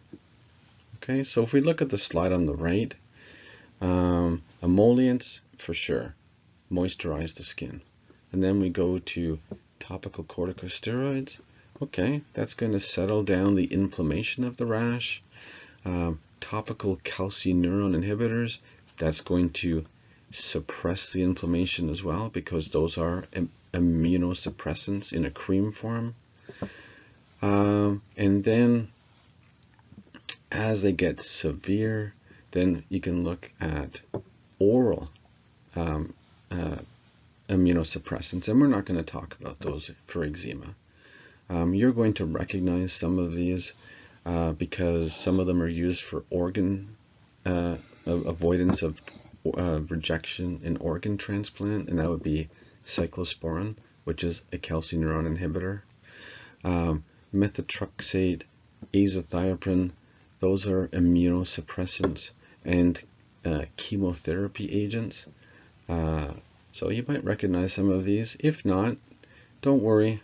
A lot of these are done in pharmacology too. Okay, so tacrolimus. So a calcineurin inhibitor. You'll hear more about calcineurin inhibitors in pharmacology too, because they're used to stop or prevent organ rejection after a transplant. But then they came up in a cream formulation to locally immunosuppress the area of eczema, and they've become quite popular to use, and also it allows us to get away a bit from the topical corticosteroids. Okay, not going to spend too much time on these, just for you to recognize these creams. We don't use them in young children because we don't want to have systemic absorption and potentially immunosuppress them, and definitely in someone who's immunocompromised, we wouldn't use them. Okay. Now we didn't cover a cortisone cream yet. I think there will be one that will come to on another slide. But just remember that for atopic dermatitis, we use cortisone creams for sure. That'll settle down the local inflammation and the itching. Okay. So let's come and look at this slide. So atopic dermatitis, if you look on the right there, that dry, scaly, cracked skin, that is inherited. That passes through families, right? And particularly in children. Now, they can definitely outgrow it. It doesn't mean if you have eczema as a child, you're going to have eczema for the rest of your life. Contact dermatitis means that the patient has come in contact with something that has caused a reaction of the skin. So an example would be poison ivy, right? Someone's come in contact with the plant and they've reacted because it's contacted their skin. Or say some kind of detergent that you're sensitive to or allergic to, and you now have contact dermatitis. What's another example of contact dermatitis? Some people react to the jewelry that they're wearing.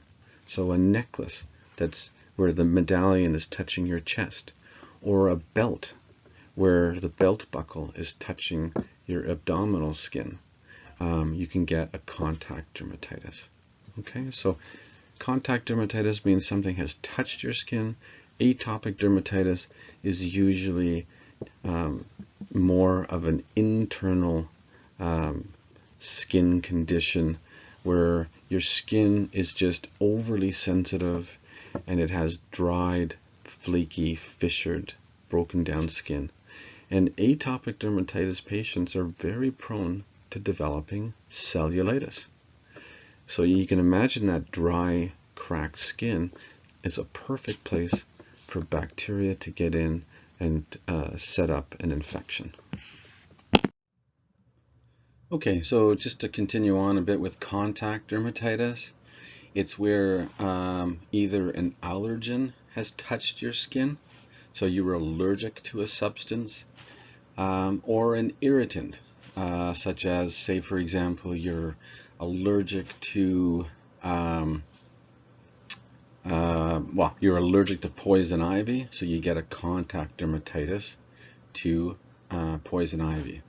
An irritant contact dermatitis would be, say, from wearing a jewelry that irritates your skin, and you get a contact dermatitis from that. So they're either allergic or they're just irritant contact dermatitis. Okay, that's something that's touched your skin. And these are typically itchy red rashes, right? So common examples would be substances that we apply to our skin. So soaps, detergents, jewelry, perfumes, anything that comes in contact with the skin and the skin reacts to it. So really the main treatment is just avoid what's irritating your skin. We can often settle down contact dermatitis with steroid creams because typically it's for a short period of time. So it's not like eczema where you could have this for years. Contact dermatitis usually settles down in days to a week. So trying to help the itching and inflammation with a topical steroid is often what's used. Plus an oral antihistamine for itching, right? So by the way, antihistamines come as creams too, but they're not overly effective as creams, mainly because the itching is coming from the release of histamine from mast cells, and that's under the skin. So we usually advise oral antihistamines for pruritic rashes, right? Itchy rashes. So here's the difference between atopic dermatitis and contact dermatitis. So atopic, usually in the flexure surfaces of your skin, of your knees or elbows. It can be on the face as well. There's often a genetic component to it. So your sisters or brothers or parents may have some form of allergy, whether it's eczema or asthma. There's some other allergic component in the family, and it's typically in younger children, and most people grow out of eczema. Contact dermatitis, something has come in contact with your skin and you're either allergic to it or it's irritated your skin and you've developed a rash from the irritation. Okay, and that can occur at any age, including adults, right? And the rash occurs at the site of exposure. So say, for example, you use a cream just on your arms. If you were to get a contact dermatitis, it would just be on your arms. Okay? Here's an example of a contact dermatitis, so a latex allergy. And it's partly why we don't use latex gloves at hospitals any longer, because patients and healthcare personnel have latex allergies. And this is a form of contact dermatitis, right? So what's the main treatment? Avoiding the latex. What's the treatment after you've come in contact with the latex? Topical corticosteroids and oral antihistamines to settle down the itching. And you can see on the left how severe it can be, right? So the skin is acutely inflamed and irritated from having come in contact with an allergen. Okay, so here's where we talk about a steroid cream, betamethasone, notice the ending, azone, dexamethasone, hydrocortisone. They're all different types of creams in this case, and many of them come as tablets as well. Okay, but in a cream form, we can treat eczema with this. We can treat psoriasis with this that we haven't spoken about yet. Any kind of a contact dermatitis, anything that's inflamed and itchy as a skin rash, we can apply a steroid cream to. Okay, so it has significant anti-inflammatory effects and antipruritic effects as well. What are the adverse effects if you were to use a steroid cream for a prolonged period of time, say for months?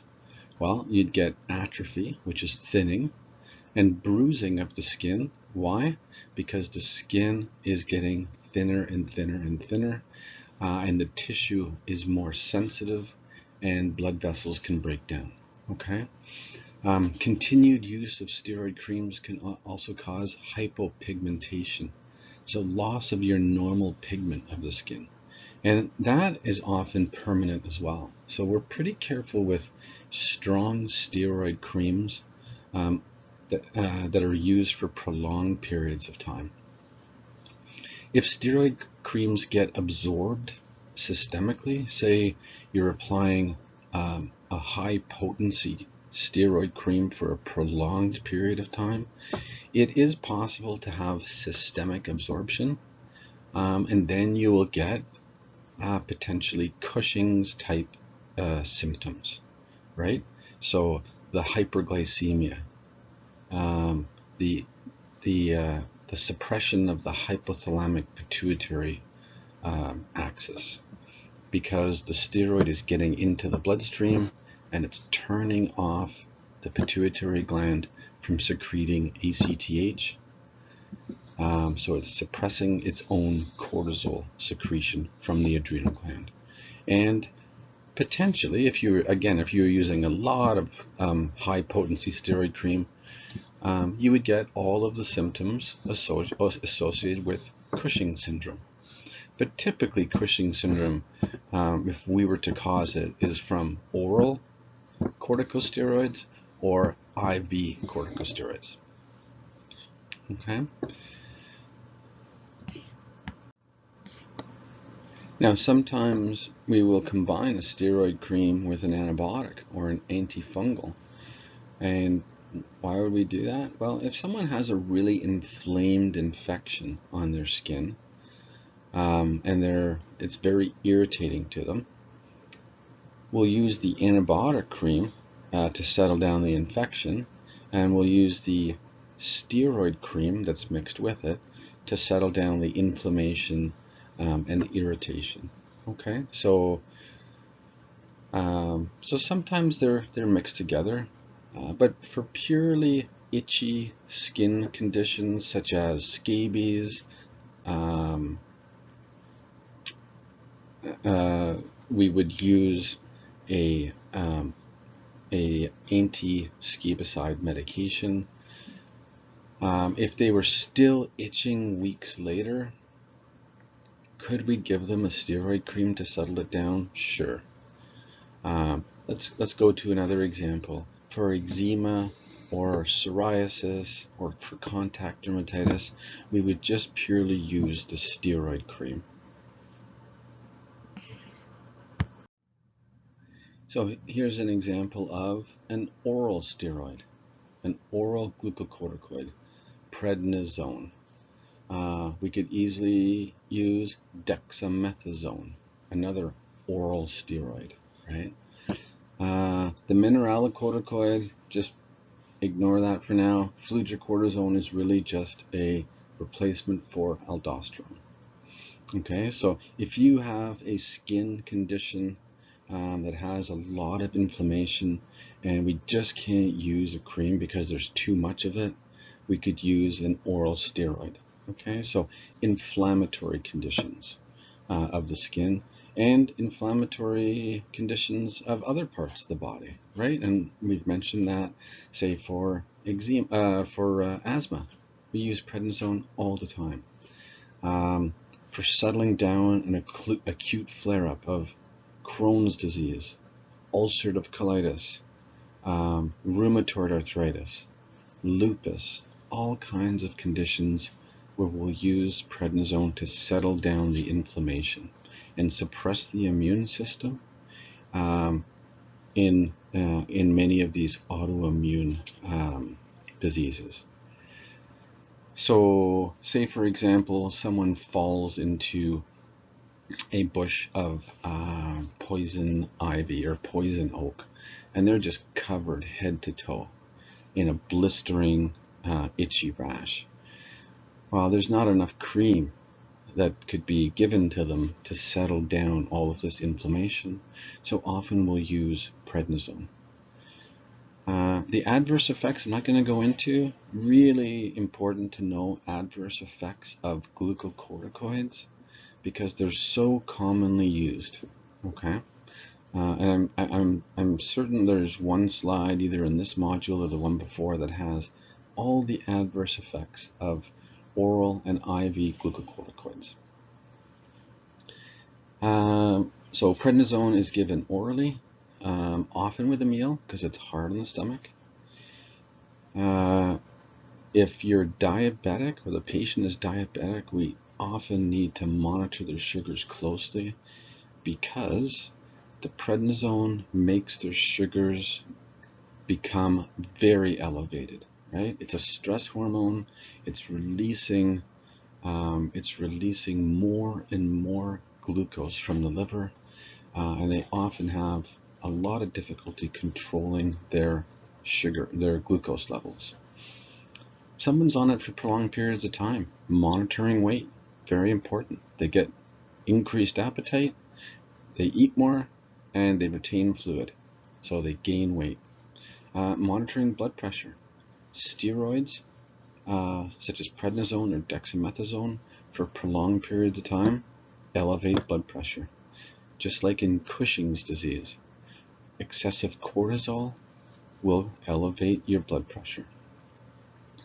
We give it with food because of that irritation of the stomach, and we taper off of prednisone or any glucocorticoid if taken for typically more than 3 weeks. Less than 3 weeks, so a short course of a corticosteroid, we don't need to taper it. We can just give, say, a 7-day treatment and stop it. But beyond 3 weeks, so a more prolonged course, we need to taper it because if we don't, we could develop an Addisonian crisis, right? Because we've shut off the pituitary gland secretion of ACTH. And if we suddenly stop it, ACTH isn't being secreted, the adrenal gland's not producing cortisol, and suddenly they have an adrenal crisis. Okay? Okay, so on to another topic, alopecia. So alopecia is really just hair loss, right? So there's alopecia areata, meaning you've lost or you're losing a small area of hair, such as in this photo. And there's alopecia totalis, which means you've totally lost the hair of your body.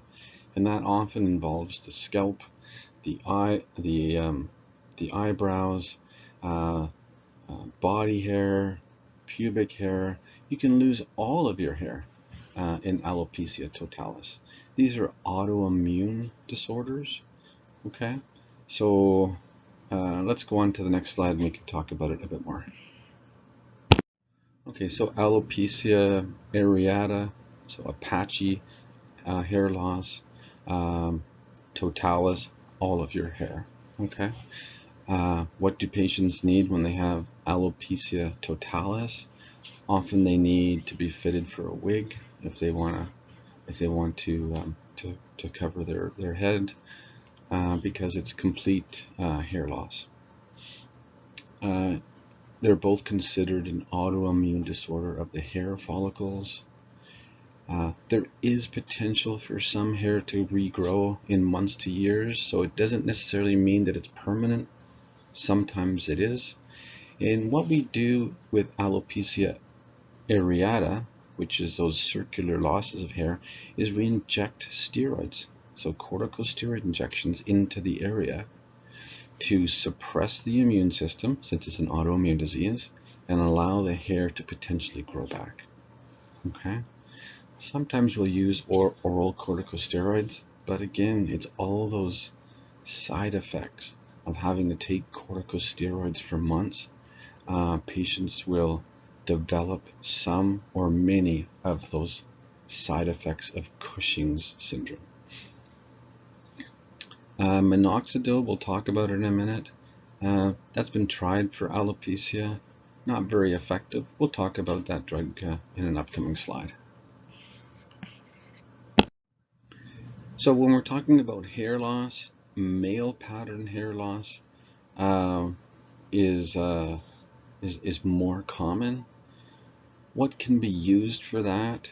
I did mention that minoxidil can be used for alopecia as well, but in male pattern baldness, if a patient wants to try a medication, there's one called minoxidil, which vasodilates the blood vessels in the area. So you rub it on as a cream, and it vasodilates the blood vessels under the skin there and tries to promote hair growth by just increasing blood flow to the area. Not overly effective. Sometimes people can have growth back of just very small fluffy hair, but not typically the return of their normal hair that they used to have. Finasteride is a medication that we actually use to shrink the prostate. I know we haven't covered it, but it's a medication that is used to shrink the prostate by inhibiting testosterone action. And it can also be used orally. And when it's used orally for male pattern baldness, it's called Propecia. When it's used for benign prostatic hypertrophy, so an enlarged prostate, it's called Proscar. And because male pattern baldness is caused by testosterone levels causing the hair loss over time, this inhibits testosterone and potentially can allow some regrowth of hair in male pattern baldness. Okay, we use it much more in benign prostatic hypertrophy, where the prostate gland is dependent on testosterone for continued growth, and we block the testosterone by using a drug called finasteride. It takes many, many months for it to work to gradually shrink down the prostate so that the patient can urinate better. Okay, so it's definitely not a quick fix for benign prostatic hypertrophy. Okay, we won't spend too much time on this slide. Minoxidil, I mentioned, it's a medication to apply for male pattern baldness, or sometimes for alopecia areata. You can rub it on the scalp there. Vasodilates the blood vessels to try and promote hair growth. Not overly effective. It was actually discovered because it was being marketed as a blood pressure pill because it vasodilates. And then it was noticed that there was a bit of more hair growth when used as a cream for male pattern baldness, and then it was marketed as Rogaine for this condition. Okay.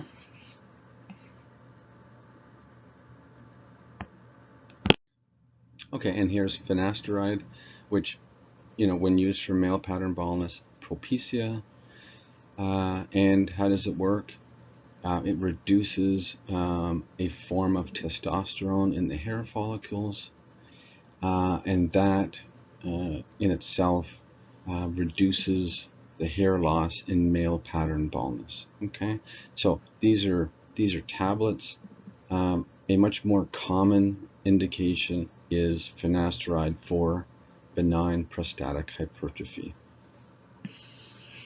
Definitely a category X medication in pregnancy. Women wouldn't take this anyways, but anything that's messing or blocking hormones would not be used in pregnancy. Okay, so let's move away from alopecia, male pattern baldness, and go on to psoriasis, which is an autoimmune disorder causing a number of different symptoms and signs. So there's the rash component, which is a plaque, which is a raised area of red skin that is covered with a silvery, scaly surface.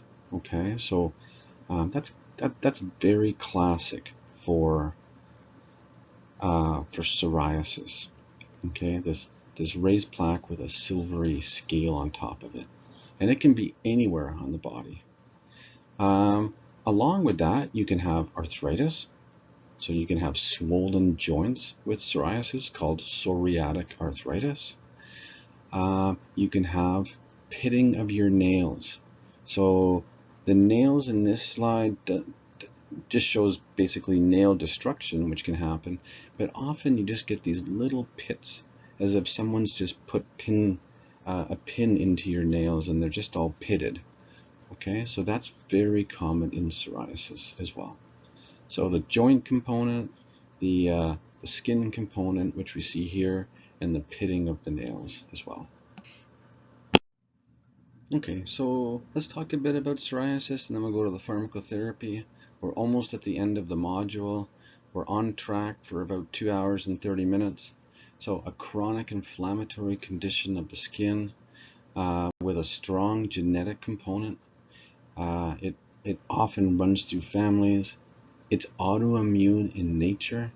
Okay, it can be aggravated by certain environmental factors, such as stress in someone's life, smoking, alcohol, and you're much more prone to infections because if you looked at those plaques, those are all cracked plaques. They're very prone to bacteria getting into them. Okay, so now what about the plaques? We mentioned that they're flaky, thick, silvery scales on top of them. Once you've seen psoriasis once, you'll never forget it. It's the images on the above slides are really classic for psoriasis. Okay, as I mentioned, associated with psoriatic arthritis and pitting of the nails. And what's the goal of pharmacotherapy?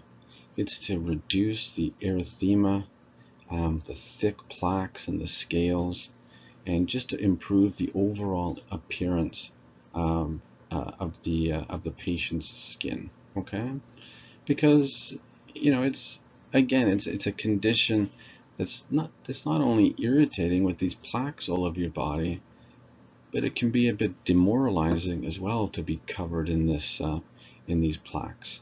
Okay, so the goal is to improve the appearance of the skin of the tissue. So here's the stepwise approach to psoriasis. We're not going to spend much time at all on step 3. We're going to just look at some topical therapies for psoriasis. And again, it comes back to topical corticosteroids. And then we have a couple of other creams.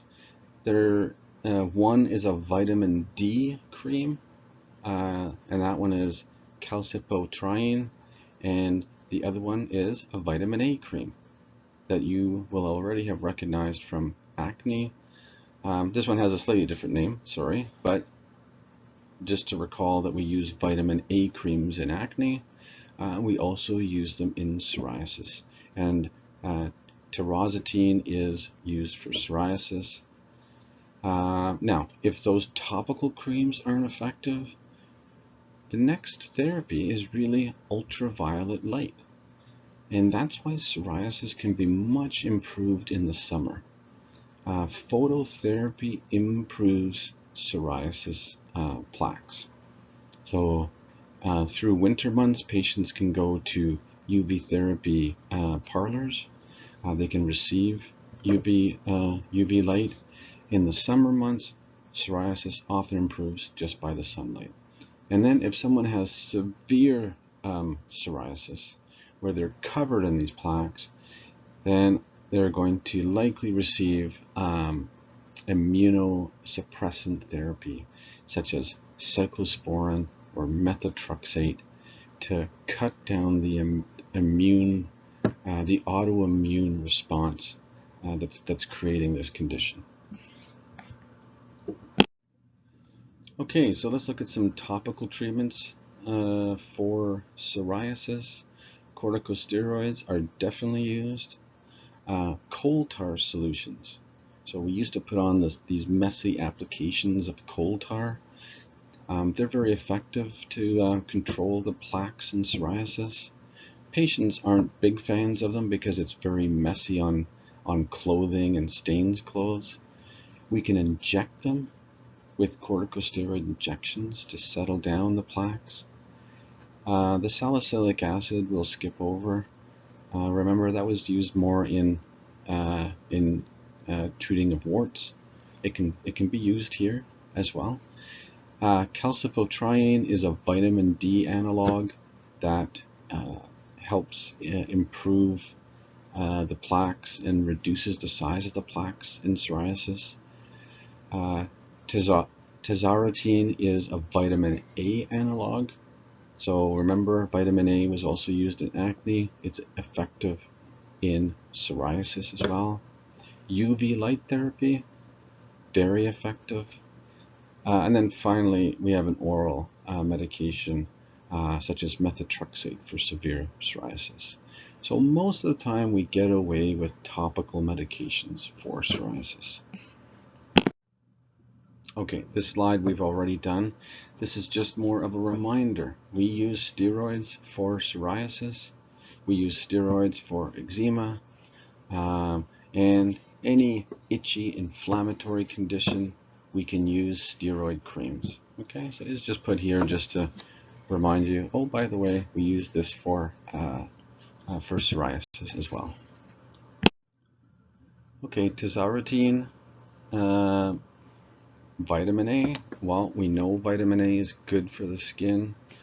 It helps with normal skin development, and it slows down overproduction of skin cells, which is really classic in psoriasis, right? So psoriasis is an autoimmune disorder where there's overproduction of the skin cells, and that's why you have these thickened, raised plaques.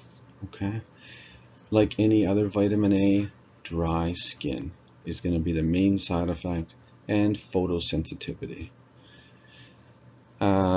In terms of nursing care, there isn't too much here. Just making sure that your hands are clean after using it, because you will get absorption of vitamin A into your tissue, and definitely not to be used on open wounds or anything like that. So just as long as you recognize that this is a vitamin A analog used in acne and psoriasis. Okay, Calcipotriene, this is, the brand name is Davonex. This came out probably 20 years ago for psoriasis. It's really just a vitamin D analog that's produced, and again, to slow the excessive production of skin cells. That's how it works in psoriasis. And the adverse effects, it's always, whenever you're applying topical creams, it's usually local side effects. Okay. In terms of contraindications, though, if it were to get in to the bloodstream, if you were using enough of it, okay, well, it's vitamin D, right? So it's going to potentially cause hypercalcemia from increased absorption of vitamin D in the gastrointestinal tract. You could produce kidney stones from hypercalciuria. So that's elevated calcium in the urine. That could lead to nephrolithiasis, which is kidney stones. Okay. And if you were really using tremendous amounts, you could get toxic vitamin D levels in the bloodstream, but you'd really have to be using incredible amounts of this for that to happen. Okay, so just recognize that if it does go into the bloodstream, it's going to behave like vitamin D. Okay, so let's go on to antidotes. There's a few antidotes here. Some of them you will have heard of already, and maybe there's one or two that you haven't heard of, and we'll go over. Okay, so let's talk about some antidotes. Acetaminophen being a common drug that patients can overdose on. Adolescents often think that acetaminophen is a relatively harmless drug, so they may, in the heat of the moment or in a suicide attempt, take an acetaminophen overdose. Acetaminophen overdoses can actually be very toxic, and in particular to the liver. Okay, so the typical maximum dose of acetaminophen in 24 hours is 4 grams. So that's 2 extra strength acetaminophens 4 times a day. That's the maximum dose. If taken as an acute overdose, you're potentially going to develop a hepatitis, or even worse, hepatic failure from the acetaminophen toxicity. And we use a drug called acetylcysteine to protect the liver from the acetaminophen toxicity, and it's highly effective. Okay, I don't think there's been a case of hepatic failure if acetylcysteine has been given in the first 6 to 8 hours of an acetaminophen overdose. So very protective antidote. Now, acetylcysteine was initially given orally. It has a terrible smell of rotten eggs because of a sulfur component in it. So it's difficult to take orally. The other issue is that during an acetaminophen overdose, one of the main signs and symptoms that patients develop is nausea and vomiting. So patients often start to vomit and feel very nauseated as the acetaminophen starts to climb in their bloodstream, and they start to get hepatic injury. Okay, so now we have an adolescent who's vomiting, nauseated, and we're trying to give them oral acetylcysteine that smells of rotten eggs. Not really possible. So we've switched to intravenous acetylcysteine. Okay, because of its nasty taste and smell, we essentially switched to IV acetylcysteine for an acetaminophen overdose. We still can use acetylcysteine in a mist form to break up secretions for someone with, say, cystic fibrosis or COPD, but typically intravenous for an acetaminophen overdose. Okay. Anticholinergic drugs. So Anticholinergic drugs are drugs that block the cholinergic system. What's the cholinergic system? It's a system that works using the neurotransmitter called acetylcholine. What is that system? The parasympathetic system. Okay? So I know you haven't spent a lot of time talking about the sympathetic and parasympathetic system, but anticholinergic means drugs that block the parasympathetic system. Okay? So if you have a drug that blocks the parasympathetic system, well, basically what it's doing is it's blocking the receptors for acetylcholine to attach to them. So what are you going to have? Well, you're going to have blurry vision, dilated eyes, dry mouth, fatigue, dizziness, constipation, reduced secretions in your bowel, urinary retention. Those are all anticholinergic effects. Okay, so if you take a drug that has a lot of anticholinergic side effects, those are the side effects you're going to get. What does physostigmine do? Well, there's an enzyme in your in the synapse where acetylcholine is broken down, and it's called acetylcholinesterase. Because the synapse wants to break down acetylcholine after a signal has gone through so that it can send another signal. So acetylcholinesterase does that. And physostigmine inhibits acetylcholinesterase.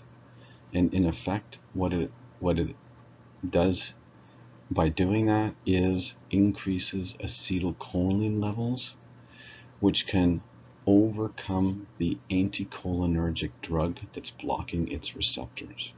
Okay, so physostigmine attaches to acetylcholinesterase, makes it inactive. Acetylcholine doesn't break down.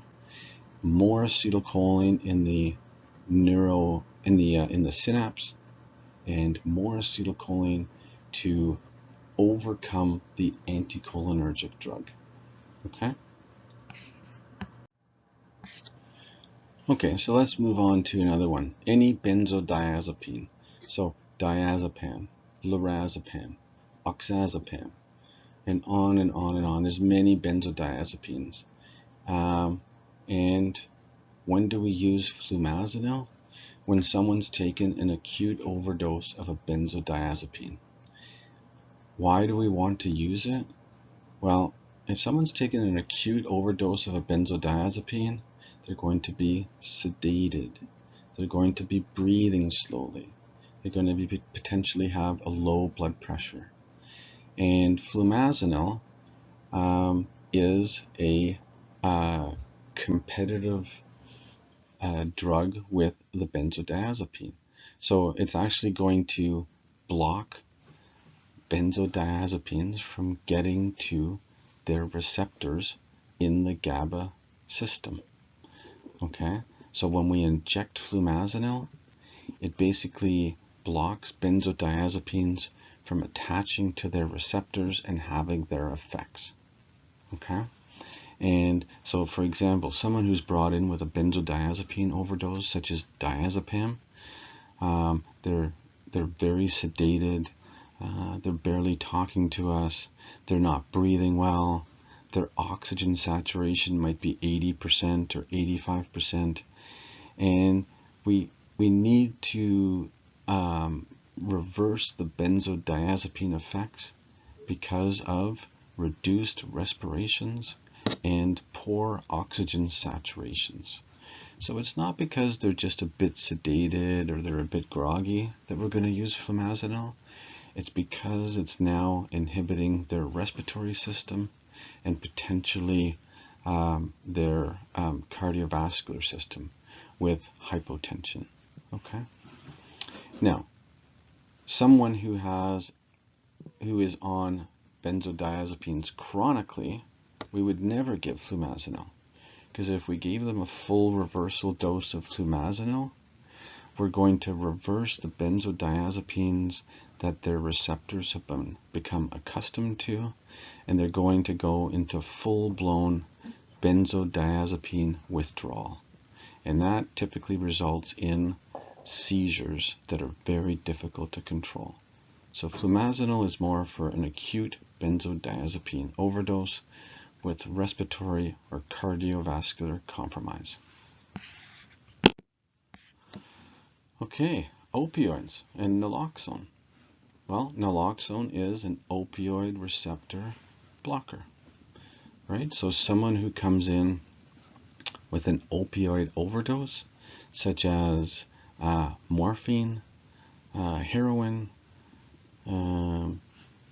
hydromorphone, any opioid, well, those opioids are attaching to the opioid receptors and causing reduced level of consciousness, reduced respiratory effort, and cardiovascular instability. So hypotension can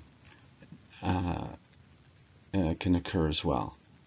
So if someone comes in that state, they're not protecting their airway. They're unconscious, so if they vomited, it would go into their lungs. They're breathing very slowly, maybe 4 breaths per minute, 5 breaths per minute. Their oxygen saturation is reduced. Their blood pressure might be 60 or 70 systolic, and we want to reverse these effects with naloxone.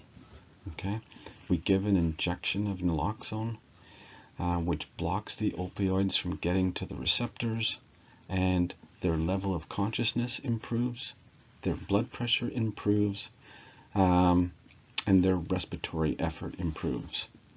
Sometimes we don't know if it's a benzodiazepine or an opioid or a combination of an overdose, and we'll use naloxone and flumazenil together. Okay? Remember, there's many opioids that last longer than naloxone. So once someone's woken up from an opioid overdose, they don't just go home, because the opioid can start to have an effect again as the naloxone wears off. Okay, so they are kept in hospital for hours longer than we would expect the opioids to work. An example of a long-acting opioid is methadone. If someone took an acute methadone overdose, they would need to receive multiple doses of naloxone because methadone lasts so long. So we actually had a patient not long ago that took an opioid overdose in the emergency room. We gave them naloxone. They woke up, their blood pressure improved, they were breathing much better, and then within half an hour to 40 minutes, they needed another dose of naloxone. And this continued 3 or 4 times until finally the opioid wore off. Okay. Tricyclic antidepressants. So those are those older antidepressants, not as old as MAOI inhibitors, but kind of second generation, since we use SSRIs and SNRIs now. And they have a lot of, by the way, they have a lot of anticholinergic side effects. So in actual fact, if someone took a massive overdose of a tricyclic antidepressant, we could use pyridostigmine to help with the anticholinergic blockade that's occurring with the tricyclic, but we also use sodium bicarbonate. And why do we use sodium bicarbonate? Well, the bicarbonate aspect of it raises the pH, and that can allow improved excretion of the tricyclic antidepressant into the urine. So we're basically alkalinizing the urine to allow increased excretion of the tricyclic antidepressant. We don't know all the mechanisms of why sodium bicarbonate is so effective in a tricyclic antidepressant overdose. It's also the sodium that's in the sodium bicarbonate that is also effective. Tricyclic antidepressants are very toxic to the heart, and giving a dose of the sodium with the bicarbonate, it comes as sodium bicarbonate, by the way, has a beneficial effect on the heart. Okay, so because of its anticholinergic effects, how do these patients present? Blurry vision, dilated pupils, very confused, lethargic, tachycardic, because it's anticholinergic, right? So it's blocking the parasympathetic system. Very dry mouth, absent bowel sounds, because it's blocking the parasympathetic system. They may be in urinary retention, again, because it's blocking the parasympathetic system. So sodium bicarbonate is used as the antidote because it improves excretion of the TCA in the urine, and also there's a protective effect of the sodium on the cardiac muscle. So this is partly why we got away from tricyclic antidepressants, and the newer antidepressants, the SSRIs, were created, was because the tricyclic antidepressants, who are given, by the way, to depressed patients and anxious patients, but in particular depressed patients, in overdose were really toxic, right? They were deadly. They would cause cardiac toxicity. They would poison the cardiac muscle. They would cause severe tachycardia, and they would block the conduction of nerves in the heart.